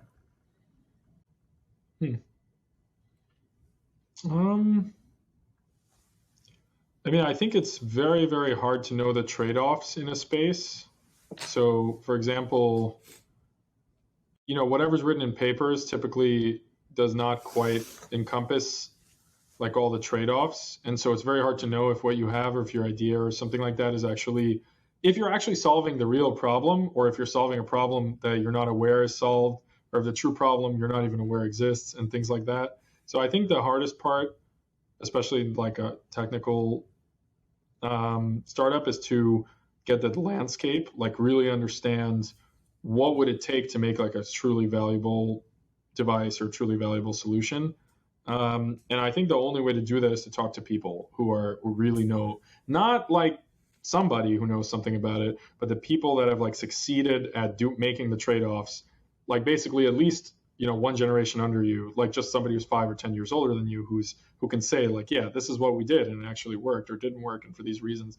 Because I think it's very hard to get from papers or anywhere else like what are the true knobs that are important like in these problems. And so if you're shy to like talk to people, it's really hard unless it's your own like PhD and you spent 6 years on it. And even then, you don't know what's happening in companies, right? You only know what's being published. So if you don't find out kind of like what the view is from companies, especially if there are companies like working on this stuff. If you don't find out what's happening in companies, I mean, you're ignorant of like a big portion of what's going on. So it's I think that information is really what you should be after. And if you have an insight based on that type of information, it's also easier to get co-founders, easier to raise money and everything else, because that insight that's like based on some deep understanding of the trade-offs, people value that. They understand that. You can recruit a co-founder who's more experienced that way because they'll appreciate that you understand like a deep trade-off in the system and like how to profit from it. Or and investors as well. I mean, investors want to see that you have like an insight that others don't. Of course, you can fake it more with investors, but I think in the end, you can't really fake it with people that are experienced, and you need experienced people. So that's really the thing to do, is like to find what the less publicly available information or like less overtly discussed like details are in your space, and understand them first. I've never heard that perspective before, but I really like it, because you're saying the unique knowledge that is going to differentiate whether or not this works in the real world. Because practically everything works at the lab scale. Or not practically, but there's a lot of fluff, especially in academic papers, touting what does work and should work at the lab bench scale. But when you start to look at the real world where things take traction, having those key insights, that unique knowledge, will not only be useful to commercialize or to scale up what you're working on, but also to attract other talented people, because it's an evidence of your talent, and then also to attract the right investors that want to help you build the company the right way. That's really, really interesting. How do you know if you're onto discovering unique knowledge, or if you're just like, bullshitting yourself and you think you've gotten something that is? That's a good question. I mean, one thing I mentioned before is like, if you're not getting like a little bit irate when you read papers in a space, it means that you don't understand, because people are just incentivized by the system to write the papers in a certain way that makes anybody who understands the space really like cringe a little bit when they read stuff. And I noticed this happened to me with biosensors. Like when we started out, I was reading biosensor papers, they all look great, but now, or even like 6 months in, I was cringing half of the things I read, So, and it's nothing against the researchers. I think the system just incentivizes, and startups do too. I mean, they like, and big companies. I mean, it's kind of like, if you see an ad from Coca-Cola and everybody's happy, and you're just like, yeah, Coca-Cola makes people happy. This makes sense. I mean, that's a great metaphor. That's like how people read papers. They're like, oh yeah, like, Perscovites, that's the future of solar cells, and it's like, well, if you only knew that, like, whatever it is, one out of 100 devices work and the other ones all get moisture and like, with a tiny moisture contamination. Water like crazy. Yeah, they're poisoned like nothing else. Yeah. Yeah, exactly. Like one molecule of water ruins the whole solar panel, whatever it is, right? Literally. It's like, just like if those kinds of things aren't coming to mind when you're reading the papers or looking at like what the startups in the space are doing, that's typically, I would say, a red flag. I don't know. It's an interesting question. I'm not sure how to like, if there's like a systematic way to know whether you're like up on the latest information. Yeah. Well, while sharing this unique knowledge, did you ever feel afraid that someone might steal your IP? Which unique knowledge? Oh, like talking to people about some insight about what SiPhox, we're doing? Yeah, because like you and Diedrich at some point had to come and meet and say like, hey, we're going to work on this together. Was there ever a fear that by telling him something, he might run away with it? I kind of took the position, like having seen how hard it is to build a startup, I've like gained the philosophy. This is just for my first startup. I gained the philosophy that no matter who you tell your idea, the risk that they compete with you versus like the risk that you fail at it yourself is just so high that it's so low. Like they might, but is a much higher, especially at the beginning. I mean, eventually it gets more important, because once you're really doing something, especially if you've invested, I mean, typically, let's say, a year of like hardcore engineering by 15 people or more like 20 people, if you include consultants and everything, went into building this box. And of course, like we found a lot of, dead ends and everything. And so giving away the information of how it's built gives away all those dead ends. Like, okay, it implies this isn't the right way. This is the right way, right? So at some point, once a company builds up a lot of IP, sharing that is definitely it gives away a lot of value, because it's much easier to know, oh, okay, Apple isn't doing this because it doesn't work, than it is, Apple might have put $100 million into finding out it doesn't, like, this is the only way to do it, right? And that's why people love reverse engineering stuff, because you take it apart and you're like, oh man, think of all the trade-offs you can see here, right? Why didn't they do it a different way? It's exciting. Yeah, exactly. But I think at the beginning, the risks are low. Usually, whatever your idea is, it's pretty half-baked. You're going to find out there's all these problems with it. And so giving it away, more often than not, the other person will say, oh, yeah, there's all these problems with what you're saying. So rather than they're going to get excited and steal the idea. In the chip world, there's actually a lot of secrecy, and people almost always require an NDA, and they are very secretive about what they're doing. And one of the reasons is that it takes so long to develop anything, and so much effort, like process development, so on. And it's so, once you know how it's done, it's much easier to do. So I think I've actually had to become less forthright going into chips than I was before about what we're doing, because it's like a more secretive industry. But I still probably am, on the wrong side, like, not in the middle of the normal distribution of like people, how much they reveal. But I think for most founders early on, I really think there's not a lot of risk in revealing your ideas, because they're going to change, and they're going to change enough that it's not going to matter, and nobody is going to do anything also. So it's like I found the same thing as well. Like at the seed stage, or definitely pre-seed, doesn't matter. After you've raised a seed, maybe it starts to make sense to clamp down on what you're doing, and your execution should probably be a better sign than what secret that the world doesn't. That'll help you get to that Series A or the C+ or what have you. But at the beginning, when you're still working on crafting out your idea, you shouldn't feel scared about sharing it, because the statistics show that your startup's going to fail anyways. And you're probably wrong about what you're doing anyways. Like the first experiment or the first few sets of experiments. I mean, you guys scrapped a lot of your initial experimentation because you had to rebuild your system for reliability and robustness. So if you were to share how you were doing things when you first started working on the company in middle of 2020, like it wouldn't have mattered. That person wouldn't have walked away with much insight anyhow.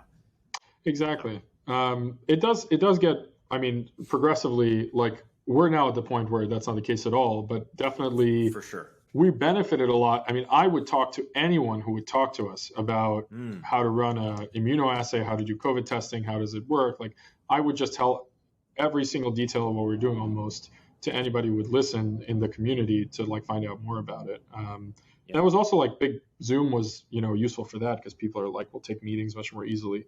Especially early COVID, it was like very easy to get meetings because people were like just new to Zoom and they didn't know to say no to meetings. Yeah. They were ignorant. You preyed on their ignorance. Yeah, exactly. You should feel bad. Yeah, I don't know. Do you what's the in the on deck like cohort that you're working with? What's the level of reticence about sharing what people sharing their ideas with each other? Yeah, I definitely wanted your perspective on this, because I think that there's too little information sharing, or too little. There's too much paranoia, I should say, around people being afraid that someone might take their idea. And it's easy to point to examples where that happened, or fear about examples where that happened. But generally, that's the 1 in a million case. And what I wanted to tease out by talking to you about this was that as the company becomes more mature, that becomes more of an issue, something that you need to worry about. So if you're a public company, you have a lot of people that are competing with you on the public stage. So you'll see lawsuits constantly happening between like Samsung and Apple. And so when you're at that stage, like IP matters a lot, because you have multi-billion or trillion-dollar competitors that you have to deal with.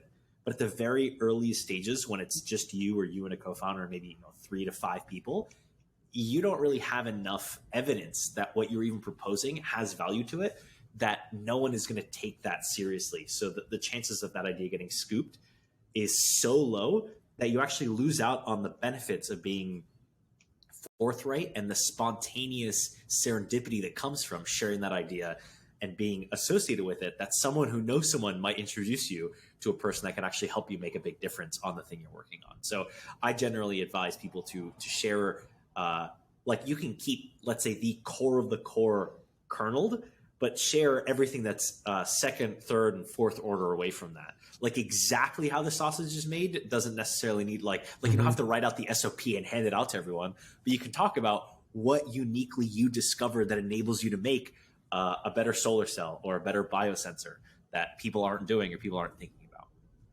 So, yeah, I totally agree. I mean, I think people underestimate how much they are going to ruin their own company, and they overestimate other sources of error.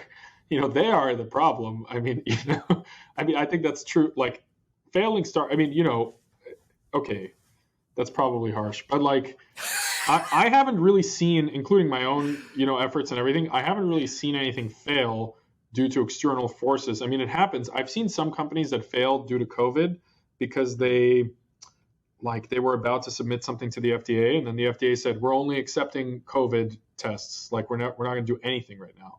So, a lot of people that had like multi-year projects that were about to be submitted to the FDA, I mean, those companies got destroyed. But that's a 1 in 100 year tsunami.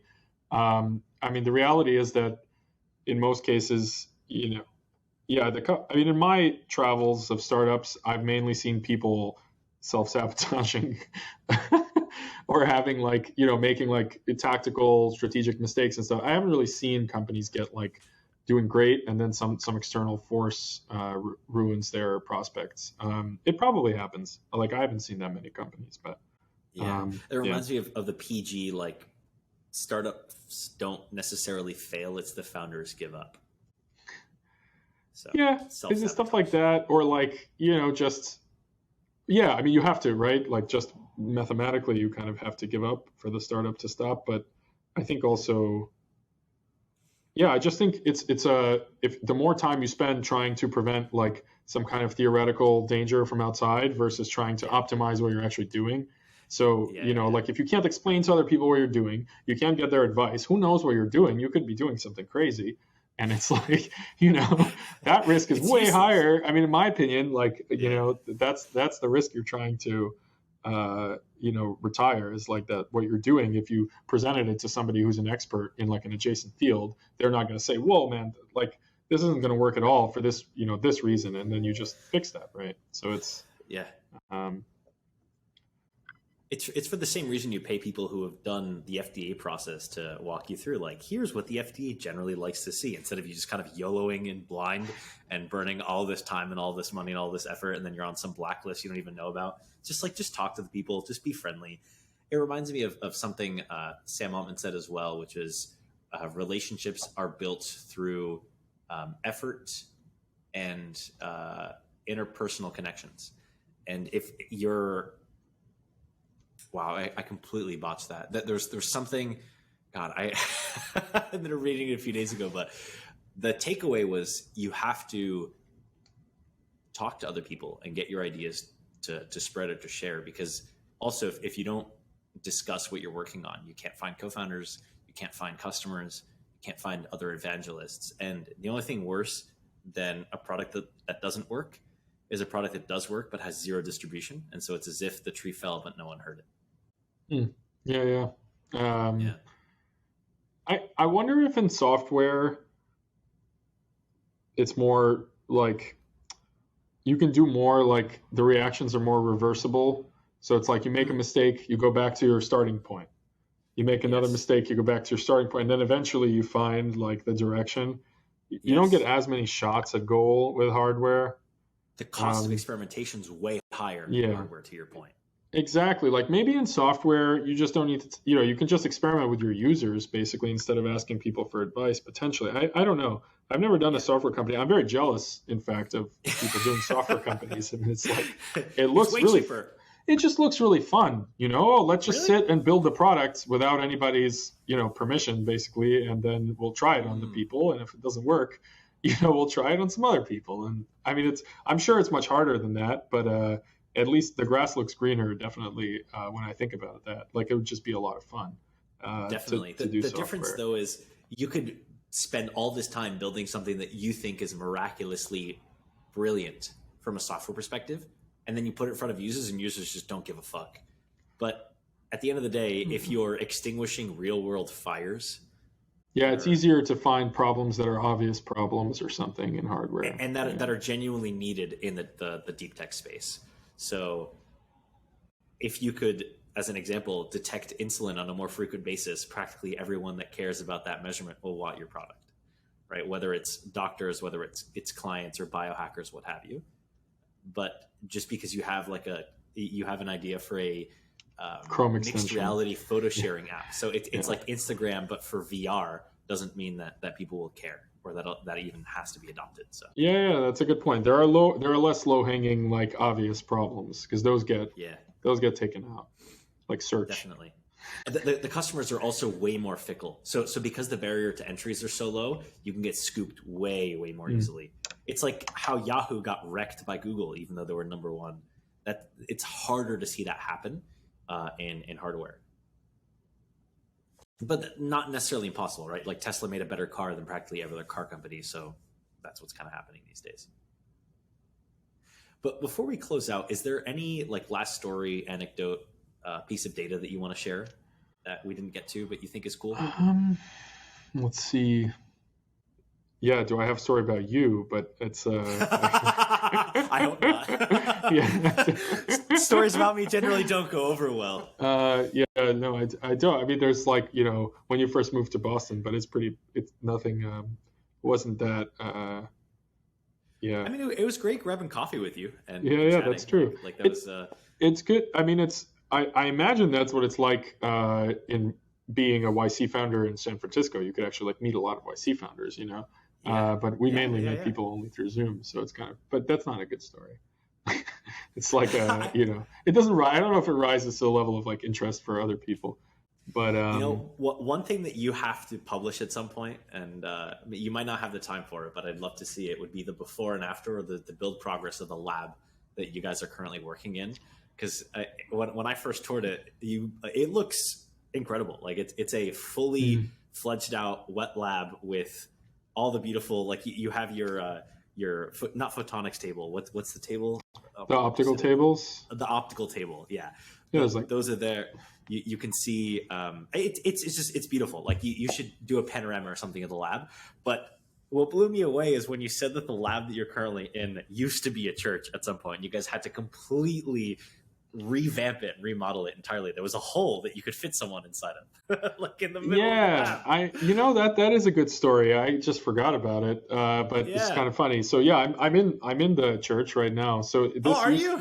Yeah. I'm calling from the office. So this used to be a kind of progressive church. So I guess we thought they were closing due to COVID, but they were actually expanding. They were doing so well that they went to a bigger building. But this place was much less expensive than staying in Cambridge, and it's huge. Like at the time we thought it was big. I mean, now it's kind of we've grown into it, but it's like 7,000 square feet. But at the beginning, we had to dig a trench from you have to have like a safety shower. So to put in the safety shower, we had to dig a trench across like 75% of the building to like put the safety shower in the back, and a couple of other things. And we had all these pictures. The trench they just wouldn't close it. There's some permit that you needed to get before you could close the trench back up. Like somebody had to come out and take a look at the pipes that you put in. And something was holding up this permit. Like the person just wasn't coming out. I don't know if it was due to COVID or something, but we kept taking pictures in this trench. We would like get into the trench, and take pictures in it because it's kind of funny, it's like in the trenches. But we were already kind of using the office space, but the trench was still there, and so that we couldn't do anything in the lab. And that went on for too long. So we were going back to like our shared lab and doing stuff there and things like that. But yeah, eventually the trench got filled in. But we have all these, we used to set, like our investor update was like, we're in the trench, and it's like a picture of like five of the people from the team like standing in the trenches, like in the trench. Yeah, very funny. And then it's I don't know if I would. I mean, it depends on your taste, but like you can get, if you're doing a lab, you can always get a building that's already a lab. it's just always, it's just much more expensive and smaller. So we made this decision. I can't say I recommend it. I can't say I don't. I don't know. It just depends. It definitely took a lot of effort, and we had to do a meeting with the Burlington Town Hall, and it was like they could have said no, and we were already like most of the way done with it, but they still had to give us like you have to get like a special permit for many of the things that we're doing, like bio and so on. And the people on the committee are not technical or anything. You have to explain to them like, yeah, what we're doing is safe. It's just some proteins and this and that. And basically we had this meeting and it was very high pressure. It's like, if they don't say yes to us, we can't do anything in here. And, but they were actually very nice. So it wasn't a big deal at all. But we didn't know, we just went into it blind. So we were permitted at the same time as a helipad at the hospital, which I guess has been in permitting for like 5 years. So some of these things can take a long time. but yeah, it's that's something you avoid if you get a space that's already finished, right? So it's I can't say I fully recommend process. How did you come to the conclusion that you have to build your own lab? We looked at a lot of spaces, and we just didn't fall in love with like other spaces basically. And Dietrich had worked at his first job when he came to America was at Acacia, which is they built like the most successful transceiver in the world. And when he joined, they were in like it's like just a big space with cardboard boxes, and they like sat him on a cardboard box. That's like where he worked for a while. So I think he was like nostalgic for that. So that was one of the reasons, he wanted to do like the cardboard box thing, partially, but it's also, there's a lot of benefits because you get much more space this way for the same cost. And people underestimate space because you can fit a lot of lab into a small space, but then you spend a lot of time organizing it and looking for stuff. And every square inch is like very, very like, you have to be sure, like, why is this here and so on. And so it prevents you from experimenting a little bit. Like, people don't have their own space. They have to like share space with each other. And I think there is a big benefit to having like a lot of like white space where you can, okay, let's do like a little experiment here. Let's build this thing. And it's not like you don't have to budget the space as much. So that's like how we made the trade-off. That's cool.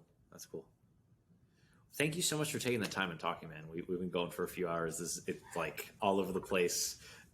This was fun. Yeah. And next time we should do it with some beers.